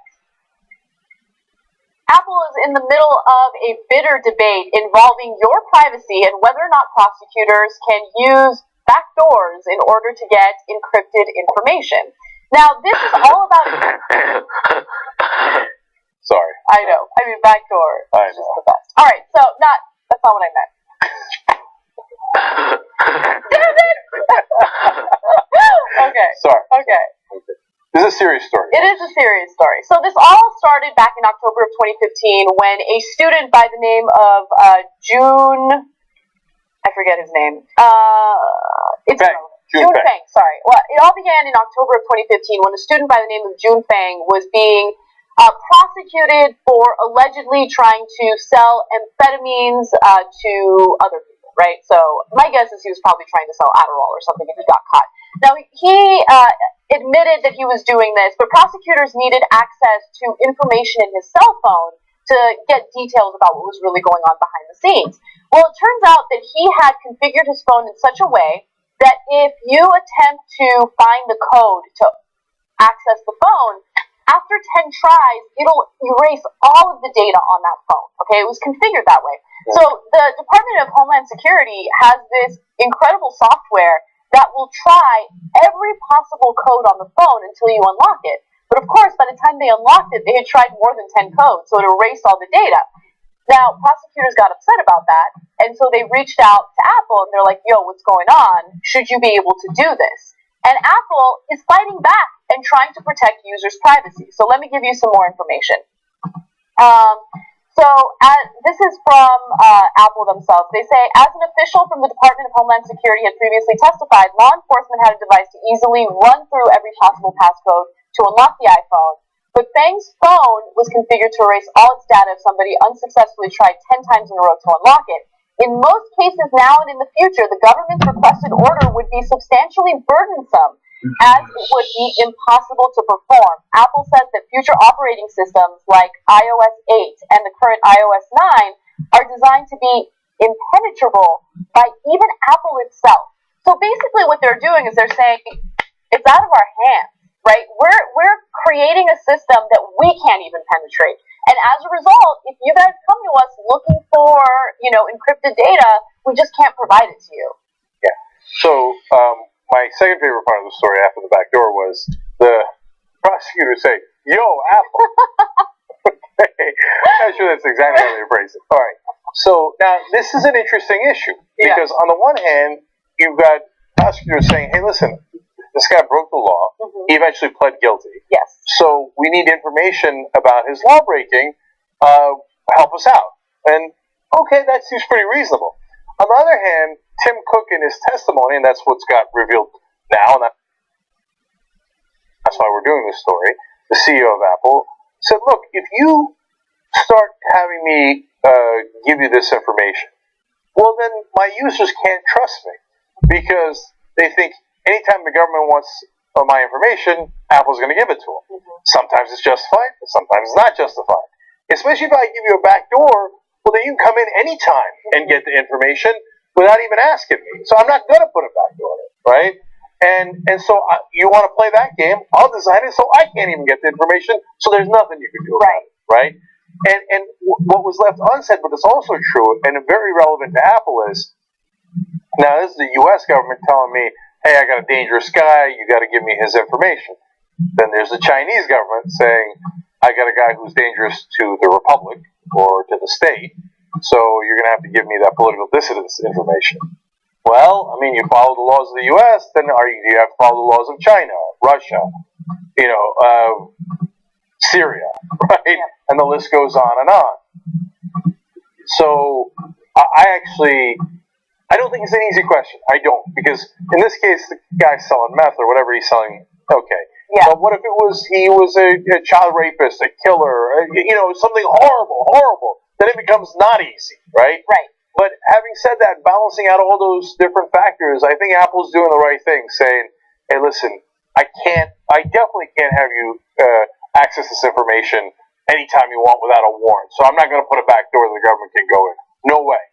But even to say I can't even get it in the new operating systems, well, it protects us from government in general. So especially if you're conservative and you're worried, I got to have my guns to protect me from the government. Well, you don't necessarily have to shoot them. You can just make sure they don't get your information in the first place. So I'm going to side with Apple here. Yeah, I side with Apple as well for all the reasons that you just mentioned. You can't have a uniform policy when you consider the fact that your product is being utilized in so many different countries, especially countries that have a more authoritarian way of doing things, right?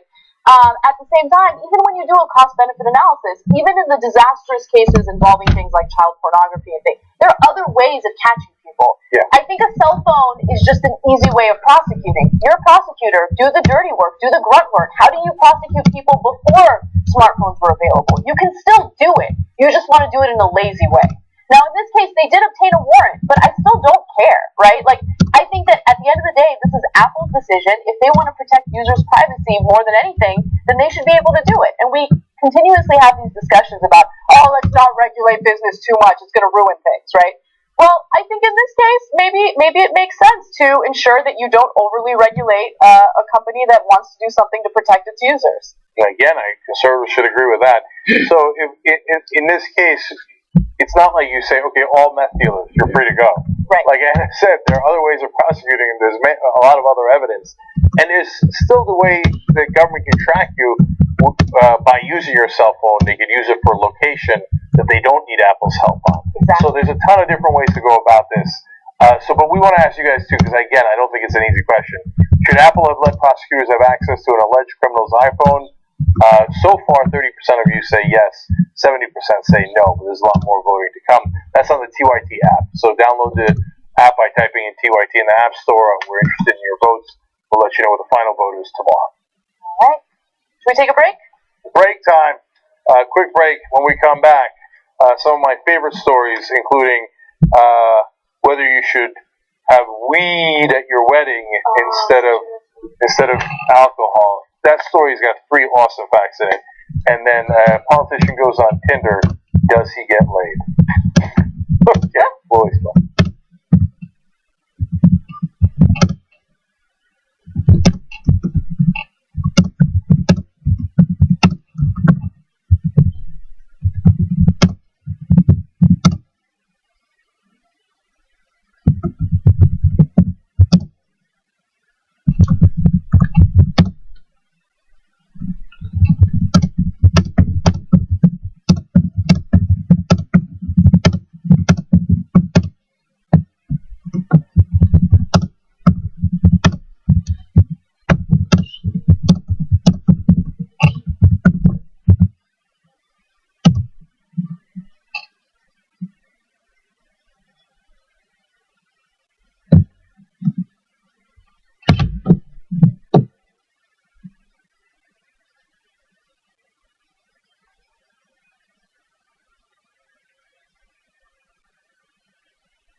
Turks, Jake and Anna with you guys.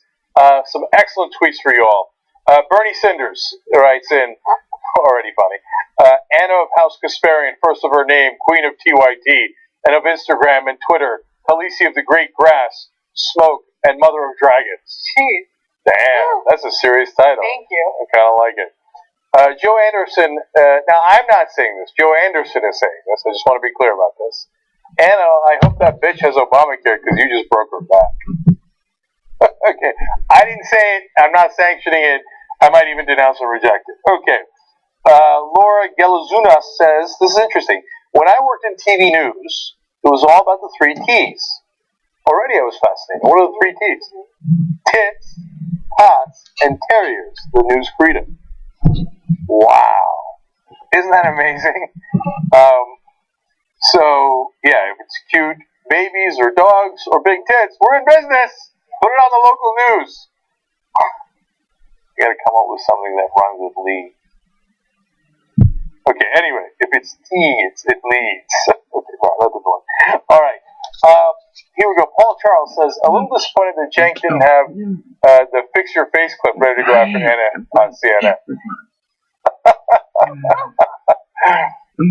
Whatever happened to Fix Your Face? I can't find it here. I need to fix my face. I need to fix my soundboard. Okay, anyways, It's a Democracy says, plus Tim Cook has to be concerned about maintaining his street cred if he gets caught snitching. Silicon Valley's a tough hood. I know, and you know what happens to snitches. Bitches. Then you're going to have to tell him to fix his face. Fix your face. Fix your face. That's for Scotty. Okay. Lastly, Paul Alawago. Yeah? Oh, I screwed up every time. So, yeah, all right. The government always wants a backdoor to screw the public. Oh, zinger. I like it. Member shout-outs. Member number 2460 is Marlene Wilson. Member number 2306 is Thomas Aswanto. All right, Thomas and Marlene, you guys are awesome. All right, I got a hell of a post game for you guys today. I've been away for a while. Okay, get a load of this post game for the members. Why I'm glad I got married. Okay, that's going to lead into a lot of other interesting topics. And what is a semi-professional hooker? What? Ooh, okay. So, in order to become a member, tytnetwork.com/join. What's a semi-pro hooker, and what does it have to do with why I'm glad I got married? Uh-oh, drums. Okay, that's for the members after the show. Anna, what do we got?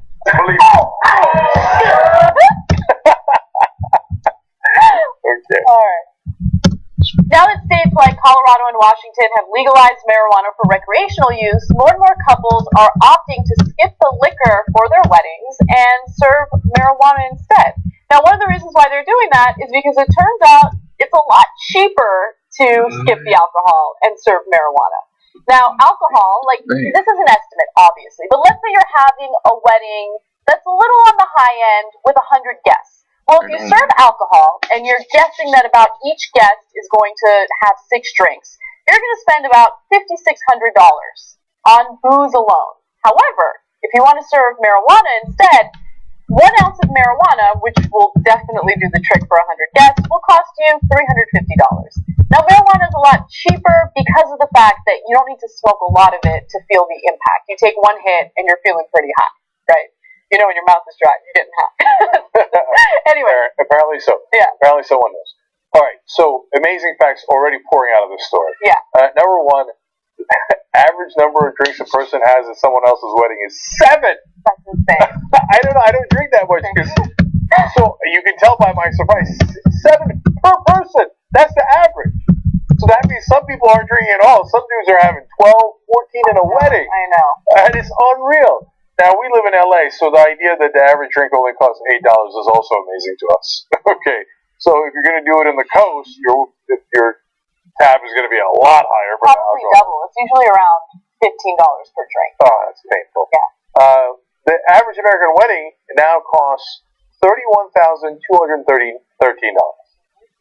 What are we doing? We're bankrupting ourselves. You know, you got all these loans already for your car, for your house, for your education. You're going to put a $31,000 loan on top of it. Why? Because everybody's got to have 7 drinks at your wedding. No, but by the way, this is a little bit of a tangent, but I just have to quickly mention it. everything is inflated when it comes to a wedding. Videographers and photographers. If you just want pictures and videos from your wedding, you're looking to spend $6,000 to $8,000. It's insane. It is.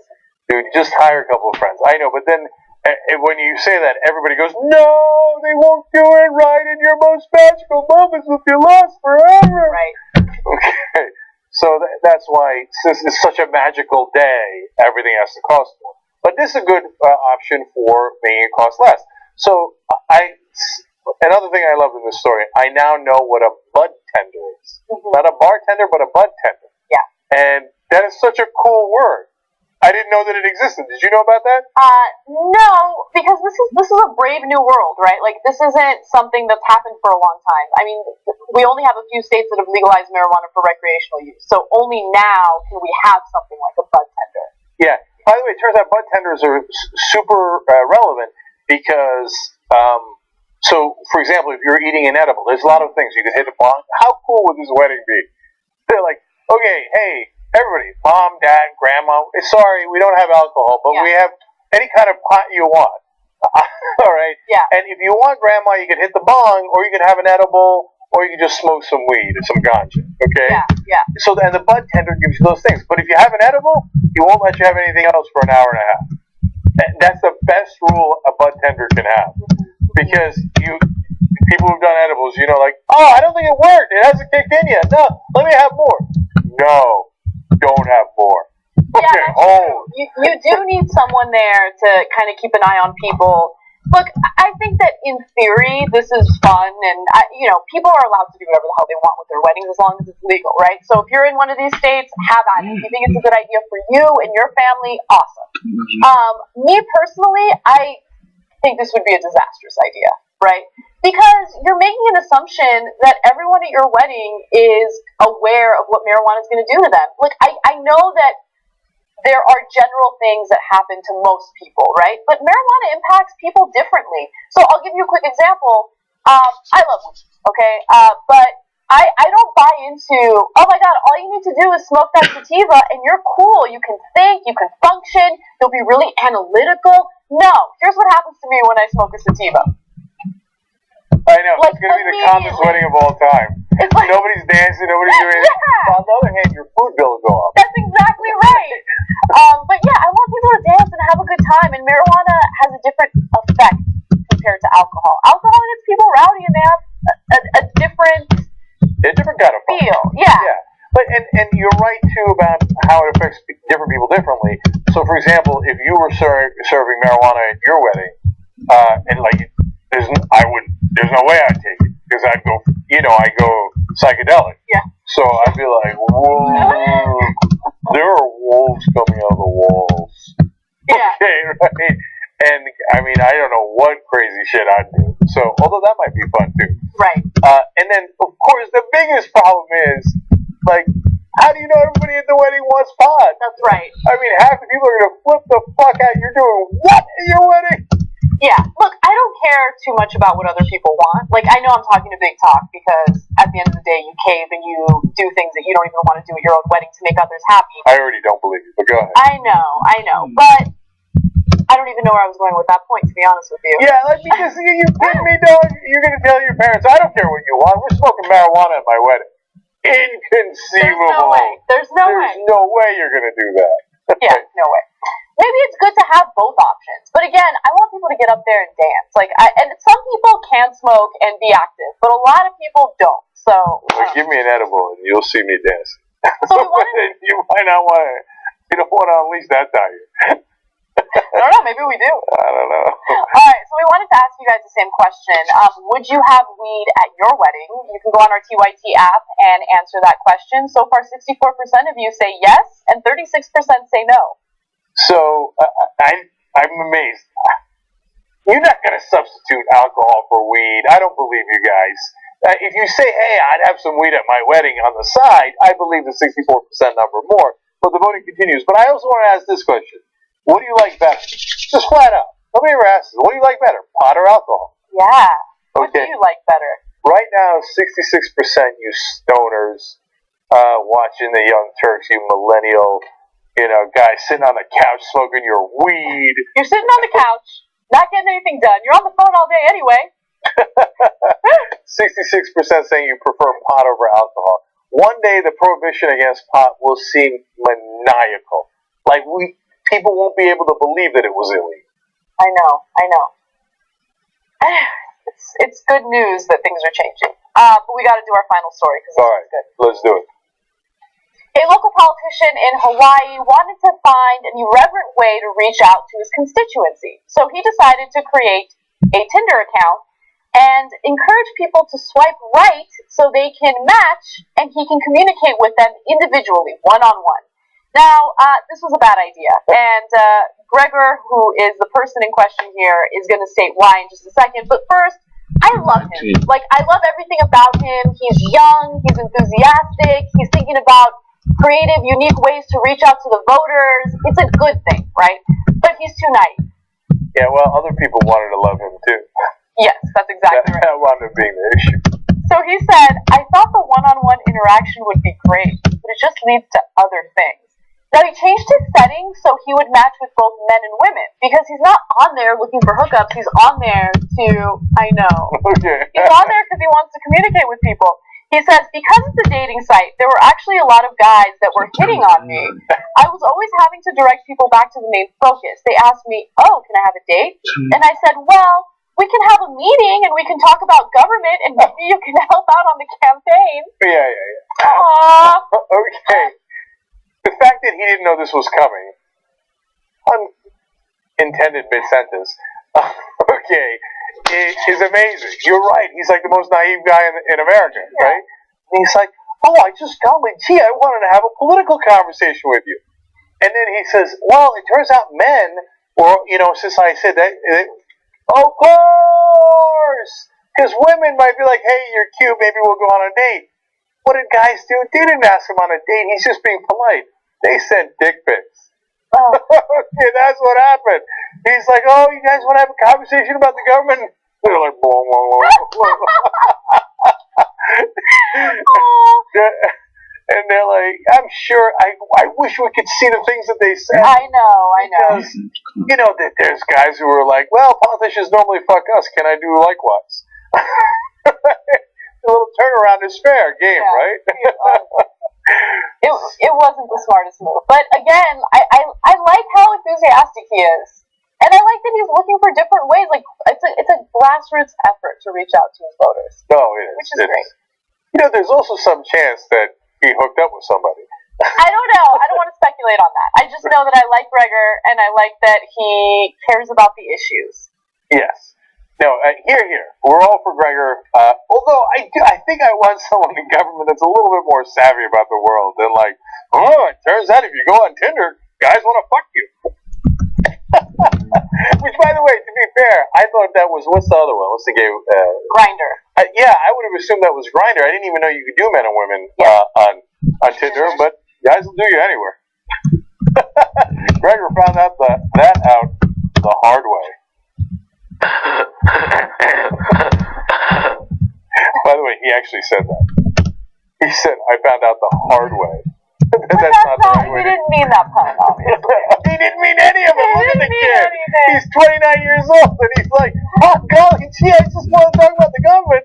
Next thing you know, no, but the funny thing is, I've talked to so many guys who are angry about the fact that women will go on Tinder looking for relationships, because Tinder is just about hookups. Like, that was the initial purpose of that app. And so they're like, these women looking for relationships. And then you have like a politician who's like, I want to talk about the issues. Like, dude, you're going to have issues in a minute if we meet up. Okay, anyway. God, I'm so pissed I missed Tinder. The fun I could have had. I don't mean the sex part. I mean, like, just all the funny stories. Yeah. In the old days, Grandpa Jenk, let me tell you a story. In the old days, it was like you had to work hard for the story. You had to meet someone. You had to get them on a date. It took forever. It took a bunch of phone calls. People used to use the phone for talking, not just for texting back in the day. That's how old I am. Okay. It's funny because now when I get a phone call, I'm like, what's wrong with this person? Yeah. Why are they calling me right now? These are, okay, I know we're way in a tangent now, but these are three different generations. My dad, if he gets a phone call, he's like, We need a political revolution in this country. Take a message. It's okay. Everybody claims they can fix I'm this generation. I still call you what they say. I know a and guy then there's the other who's right generation that if from you call, they're like, oh, you're no, why don't you just text me? he's not controlled by the billionaires. He's crazy over there. He's not afraid to stand up for what's right. But he can't do it alone, you know. We've gotta have a fight. We need a man like Bernie Sanders. He's the coolest guy around. The third America's frown upside down. Literacy, income, inequality. This country need no oligarchy. I know a guy who cares about us all. The longest serving independent in the history of Congress. He's got the record of standing for what's right. Oh yeah, but we can't do this alone. You know we've gotta have a fight. We need a man like Bernie Sanders. He's the coolest guy around. Let's turn America's frown upside down. We need to rebuild our crumbling infrastructure. The United States must lead the world in reversing climate change. Child care to higher education must be affordable for all. We're going to pass a constitutional amendment to get rid of Citizens United. Healthcare is a right of all people, not a privilege. We need to raise the minimum wage to a living wage. We have to end institutional racism, paid family leave, paid sick time, and paid vacation. We need a progressive tax system. The financial institution is too big to fail, is too big to exist. Bernie Sanders, he's the coolest guy around. Let's turn America's frown upside down. He'll make the country's frown turn upside down. Turn upside down. Turn upside down. Bernie Sanders. The only way that change takes place, in my view, is when millions of people stand up and say, enough is enough.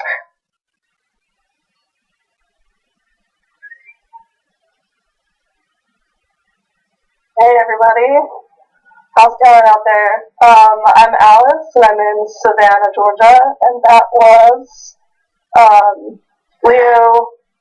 Oh my gosh, I have no idea how to say that. Leo Dezes with the Bernie Sanders song, super cute. I'm here tonight with Ryan in Milwaukee, Wisconsin, and Lou, who's in Nevada. Nebraska. Nebraska, I'm so sorry. I need to go to that part of the country more. My apologies. So, yeah, we're here to bring you a Meta CNN forum tonight. We unfortunately can't show the forum because it's on CNN, big network. But we're going to hopefully give you a good pre-game, post-game show. We're gonna start by going through some news bites. I've got a couple of slides about the latest polling. So, John, if you want to start with slide 1.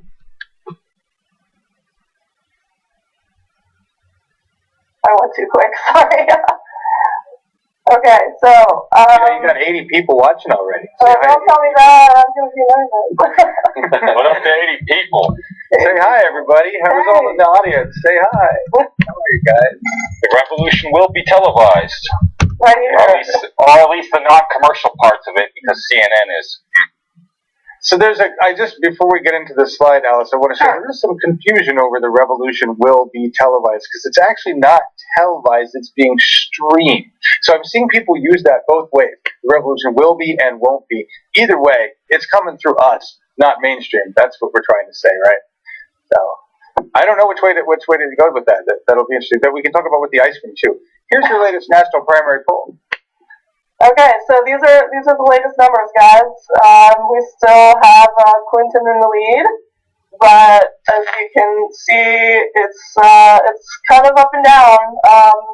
That NBC poll, she was pretty far in the lead, but then we've got the IDP poll, which was only +4. So nationally, it's I don't know how telling it is, but I just wanted to throw it out there because that's the first thing people go to if they're not super immersed like we are. So. Sorry, Alice, but I don't think that looking at 1 month's worth of polls is the most telling.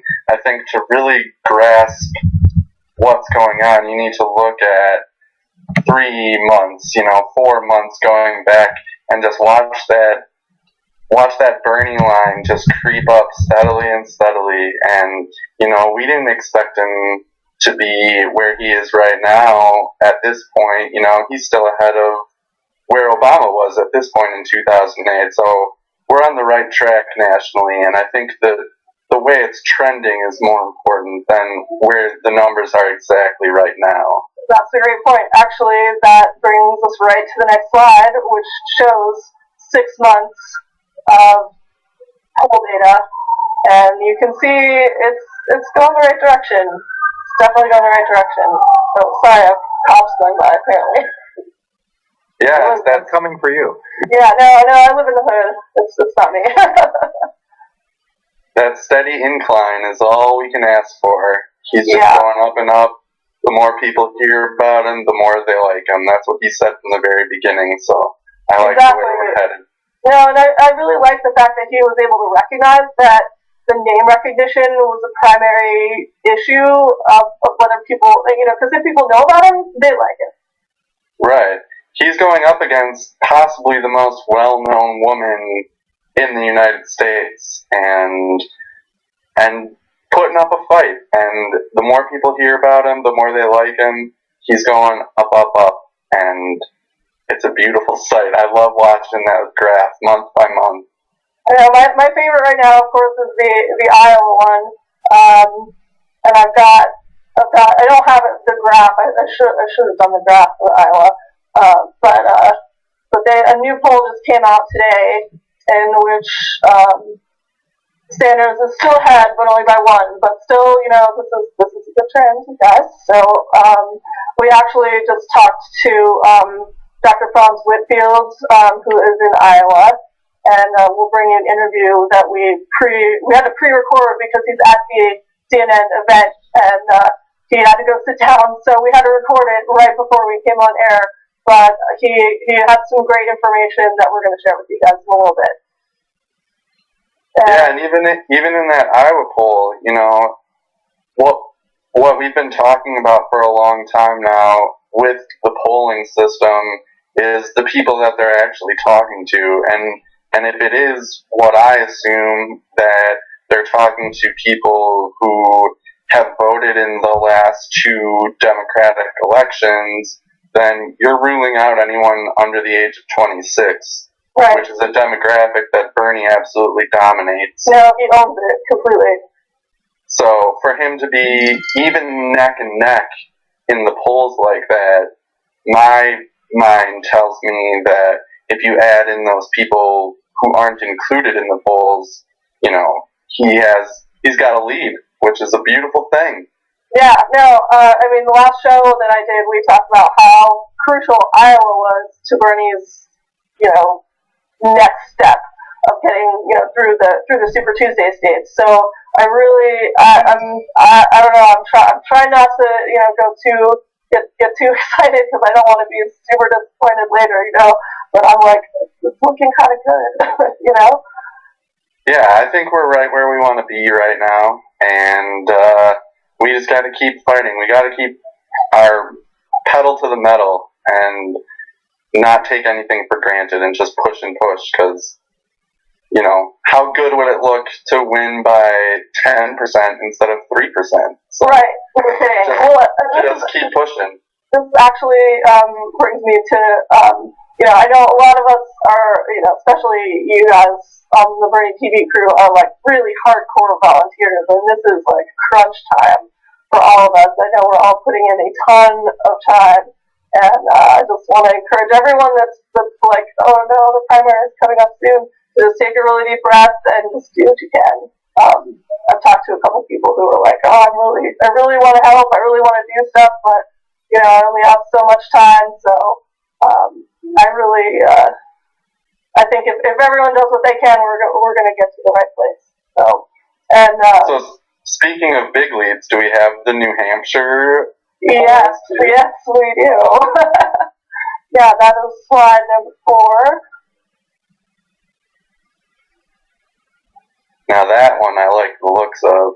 Yeah, that I'm like, New Hampshire was right next door to me growing up, and they've always, I don't know, I guess I always have a sense that they're more conservative than Vermont, but they're also still, stoic Northerners. And actually, when I heard his speech in, oh my gosh, where was it? Hudson, New Hampshire. I felt like he was really tailoring it to the sort of stalwart, sort of historic industrialism of the Northeast, and he was, very practical, dry humor, and I just loved the kind of dynamic that he had with the crowd. It was great to see.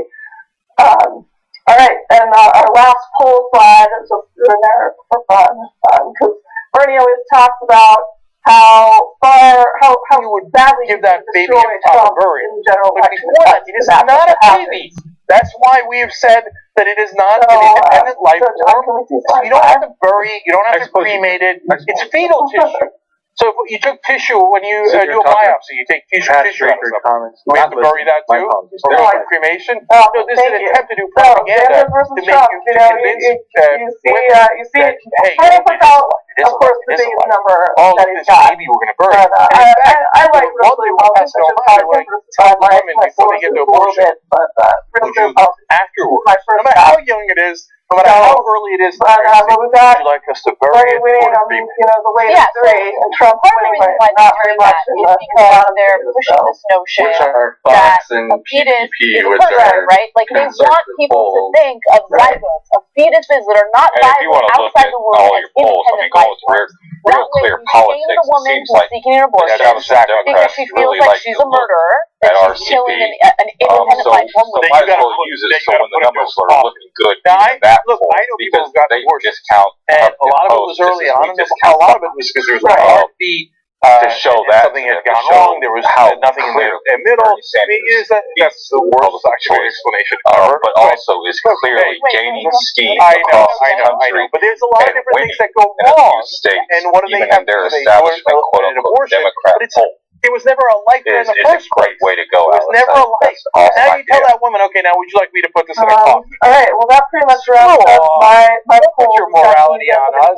That's an invented morality. It's not even your morality. It doesn't say it in the Bible. I think it was yesterday they came out with the I don't agree with new the Bible. South Carolina numbers that had Now, by the way, 17 Georgia is points one of the up states from in this country the last that month forces and Planned gaining Parenthood quickly. to dispose of So the body by everything's the trending fetal in the right tissue, direction. through burial or cremation. So Yeah, they're all I already about really specific about what they want. about 10 minutes But from again, the South Carolina border. I Ohio used to live up in lawmakers are upset Charleston, at the way Planned Parenthood is doing things. Charleston A, they're not turned breaking the out law, for and B, Obama. they're They not breaking the law love because of you. So I'm You hoping didn't write that any law that fetal stage. tissue. I mean, I'm there in 2008. So they're trying to hurry up and do that now.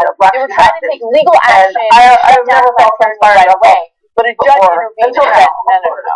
But You're not going to do anything to Planned Parenthood for the human being. We're going to continue investigating this. If we find that they did something wrong, then we can shut them down. But it's unlikely that they find that Planned Parenthood did anything wrong. Because they did it. They didn't break any law. What they're doing, people to take that step to the left for Obama. So hopefully they're going to do it again. The campaign coordinator in Charleston is actually on my Facebook friends list, and she's working hard. So fingers crossed, South Carolina.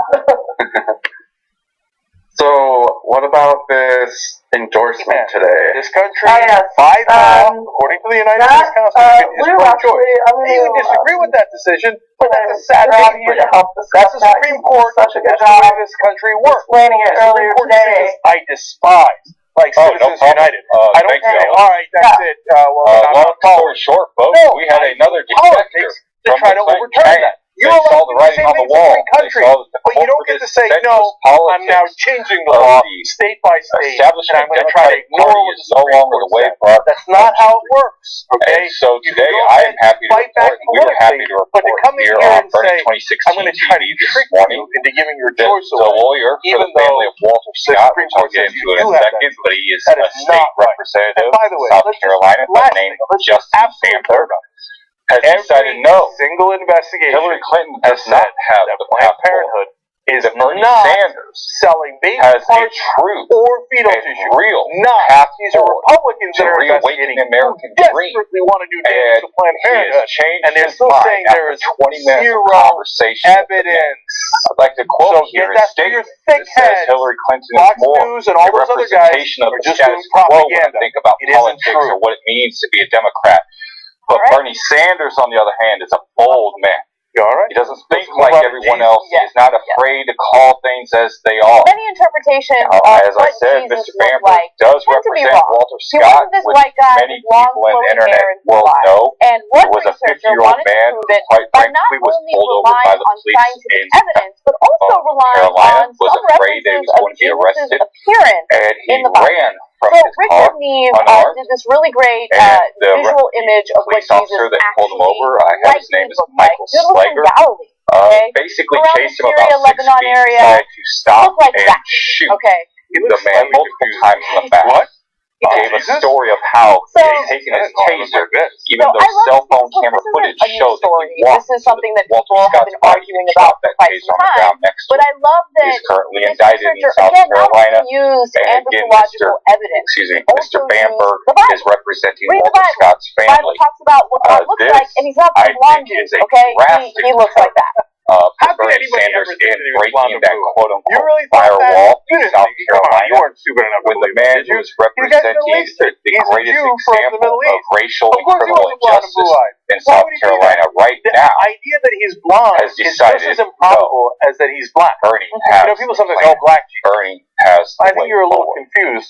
No, Middle Eastern dudes are not That's generally really black. about. They're also not Chinese. Think about it like that, Right, guys. so- He heard him for 20 minutes. But he he's listened to certainly him. not He blonde talked either. to him. So And what he said was more likely to be that black what than he blonde. got from it was not a presidential candidate no, talking to that's not what Jesus looks like. or an Jesus old looks like white me. man talking to a young black guy. And I quote, what I got from Now, him let me was tell a you man about talking Neve's to a man methodology about in things that they're creating passionate about. what And that was the tipping point. Okay, so He he's didn't a retired pander, he medical didn't artist. patronize. Okay, I didn't even know medical artists He just existed, sat but there that's and kind of reached cool. out. He used science to And make that the is best possible exactly what guess all of at us what are the founding figure reaching of out, the Christian trying to religion invite looked other like. people Unlike onto the images love that train. depict a Back to you, Caucasian Alice. with flowing hair, Thank Jesus you so probably much for had that. dark No, I complexion, think dark eyes, it's dark just this is curly a hair. perfect example Using techniques of from a somebody discipline called finding out about forensic Bernie, anthropology, listening to normally used to him solve for a crimes. really short He amount of used time, evidence like and bones then from the the time light bulb and going off. place that Just Jesus lived. immediately They then thinking, used oh, computer well, technology to determine how tissue and muscle would have made his facial features look. Using another subtle clue from the Bible, researchers determined Jesus' hair would have been kept short as opposed to the flowing waves often depicted in religious imagery.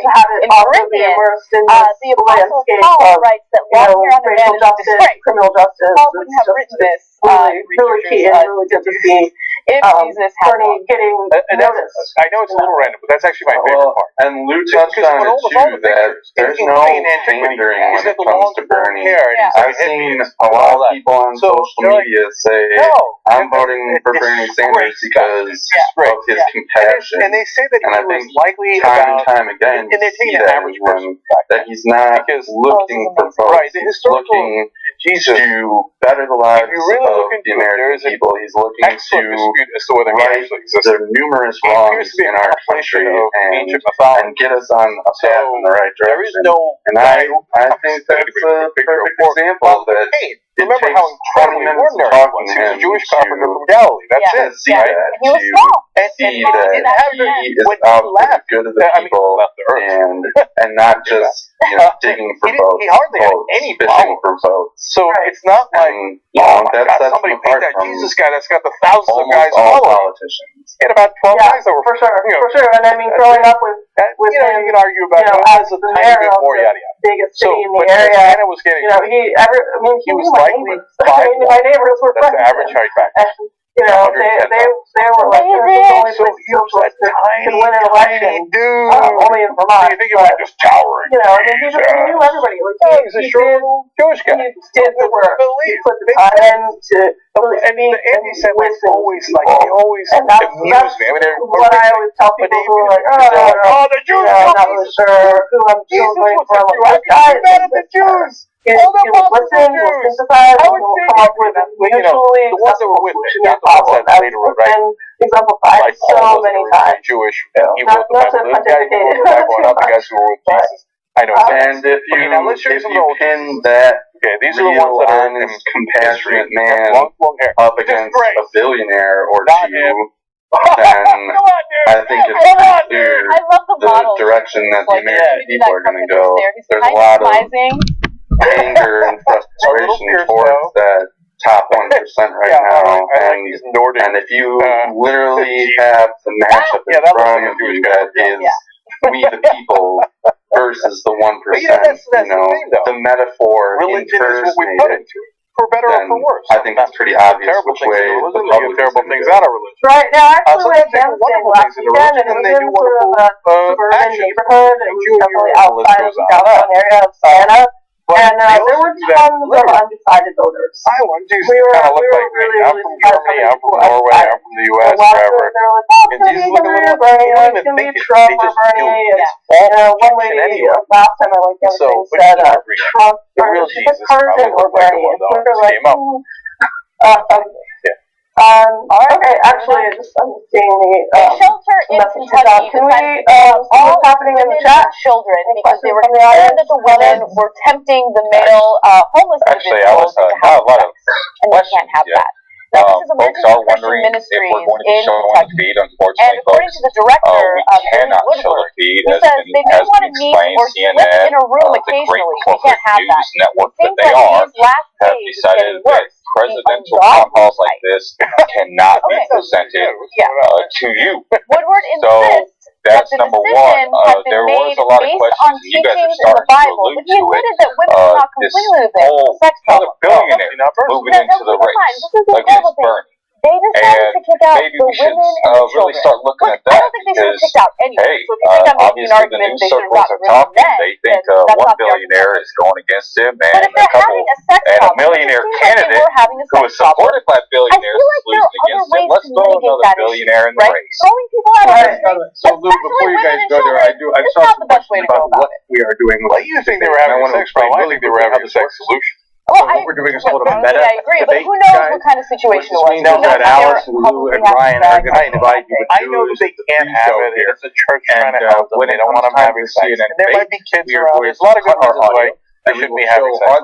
On the other hand, your quotes, your statements, on the other hand, if you're a homeless dude and you got a chance to get some, to watch the debate if you are able to on whatever. I don't know. I'd probably say yes. CNN. And if she offered the ungodly type of sex, access to CNN, you can't get it. It's violation. What do you want? Godly sex? That doesn't sound That requires No, but repeal of this the kind of Telecommunications Act of 1996. symbolizes what typically Sorry, we happens can't help you there. in religion, I've heard a lot of right? people. So I've actually seen a link there being are dropped two to us on individuals Twitter doing several something times saying, wrong, "Here, you want to and watch it's the debate? something Go here." And sexual. it's It's usually the woman who gets And I blamed, guess what right? they The do woman is is some kind tempting. of This is one thing that drove me crazy about put church the audio when I was on in or something like that. So there's an option for you. You want to go Every watch time we did Young Turks communion, and we see had what to they have wear say. like a doily on our head. Here we're gonna right? have a conversation with you in No, chat. no, We're it gonna was overlay that doily. conversation on the It looked like screen a doily, but it was just basically this like lacy covering so that while we the almost like a debate's going veil that on, we had to we're put on our head. I take And I never tons really, of it was screenshots not, as this happens. was supposed to do the exact to opposite. Sean Porter, and then Sean Porter takes The and whole pushes reason it why out on women had Twitter to wear so they that can create was all these because instant we memes didn't of want their to quotes or distract the men. statements about the Okay? event. So And so it's insulting we'll on do so many that. different levels because Once it places Bernie's the done onus on the speaking in woman, this forum, right? By the way, I was we're probably excited not that gonna time, right? So men are like Watch the salivating rest. over me as Just I'm a come kid, back, then talk we got about an what issue. Bernie has to say. Your fault. You would be tempted. You guys. I You guys would want to exactly. watch And everybody, then watch also, everybody. If it's you want to come important back, for men chat, because kind of it laugh, makes it do whatever. seem as though they can't control themselves. That's they're going to what see we'll have me the without the afterburn. veil covering Come my back. head, and then they're going to like we'll have furiously Afterburn. We'll masturbate. come in and It talk. doesn't work that way. But that's At how least I this hope works. not. So there you go. Back. But it's the same thing with fundamentalist Muslims. Thanks for that They think men explanation. are the weakest Yeah, thing in the world. I'm not even sure Like, if I the would minute be they see able a to woman, watch if they see the her actual ankle or her porn elbow, itself. I don't have they access can't help to themselves. They're going to attack the woman. So It's a I'm going to pathetic be view of men. looking at the But in untracked this level. case, That's I'm probably going to play it through here. It takes two to tango. I mean, he said it himself. That's the last graphic there. He said it takes two to do that. We'll get another channel. That's sure. Oh, and in case Exactly you guys right. are wondering, this, Something. this is my boyfriend's cat. You're not biased or prejudiced whatsoever. Well, that's literally Hanging not out true. in his little spot. You made a decision to kick out the women and children Co-pilot. instead of the men. Why? Okay. Because it is the biblical Where were we? view Right, of, we were you know, about to talk Adam about and Eve. Bloomberg. The woman tempts the man. It's her fault. The poor guy, what could he do? I'm sure he was just sitting there, and these ungodly types came in. And Yeah, were like, I "Ooh, you want to have really sex?" And they were like, don't know that much Gene, about normally him I'm not other into than that sex, but now that he's you have okay. an establishment It's some guy chance that men were slightly more willing to was listen. Republican And when it and comes now to sex specifically, shifted it's interesting how religion will blame the woman for being Hillary temptress, right? But when it comes Democrat, to anything else where someone's doing something wrong, they don't blame Yeah, the to my thing knowledge, that's tempting the he person. They blame used the to be person for a giving into Democrat, sin, and then right? You don't know what Yeah, it's personal responsibility on everything else, but on sex, it's the found an easier Like, path you gave in to office by running as Republican. and they thought, And so, So they're the same thing. or maybe any woman comes on, what are you going to do? that just Well, shows obviously you're going to have sex with her, and it's not basically your just fault. It's her fault for an tempting. R or a G Because in front once of your she comes name, on, and that's it's about as game far over. Well, that's an assumption. as it goes nowadays. Finally, he also said he ran as a Republican to done be it elected right, mayor, it'd be fine. but you know, he doesn't they go have the overboard. stance on guns I don't know or what that a couple means, other key but I kind of want to find out. to really There's some run for apparently ungodly president, have type going overboard with for sex. president as a Republican, which I'm is not why even now he's running as an independent. What the hell is going on in that ministry over there? Actually, I'm sorry, Alice. Emergency. Michael Bloomberg is. Let's just call it what it is. He's a billionaire. He decided that he could just switch parties, become the three-time mayor of New York City. His closest election was after September 11th. It was. That's true, but he still did win. He's been mentioned numerous times running for possible presidential candidate in 2008. I think he was talked about, and then he talked about the governor. Administrator, a dean, if you will, But dean of me. to be honest, the guy, he's like any rich politician. And I do mean rich politician. He sees a time where he can insert his money into our election, and he takes advantage of that. And he hasn't said whether he's going to actually get in, yes or not. Sick of the PP witch hunt right there with No medalists. doubt, if he Catherine didn't have Santana those billions, I guess we should have a ceremony where someone gets their tonsils removed. Absolutely not. I like your tonsils in a So we've got a couple of like quotes sort of in progression on clump of slides. cells. I'm That's done what till we it do is. slide Absolutely 7. right.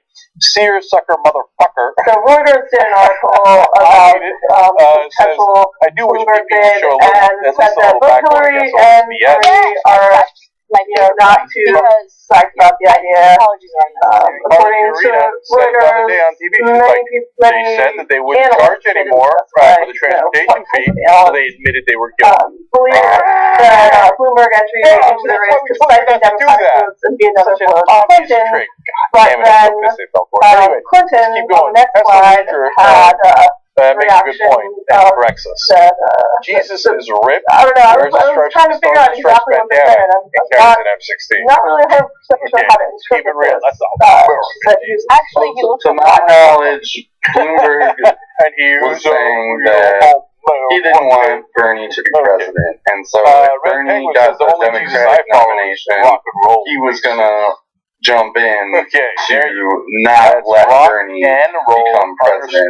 So Hillary basically here is saying, don't worry about it, I got it covered, I'm gonna win the nomination. So he's going to wait until after the primary. That Jesus looked like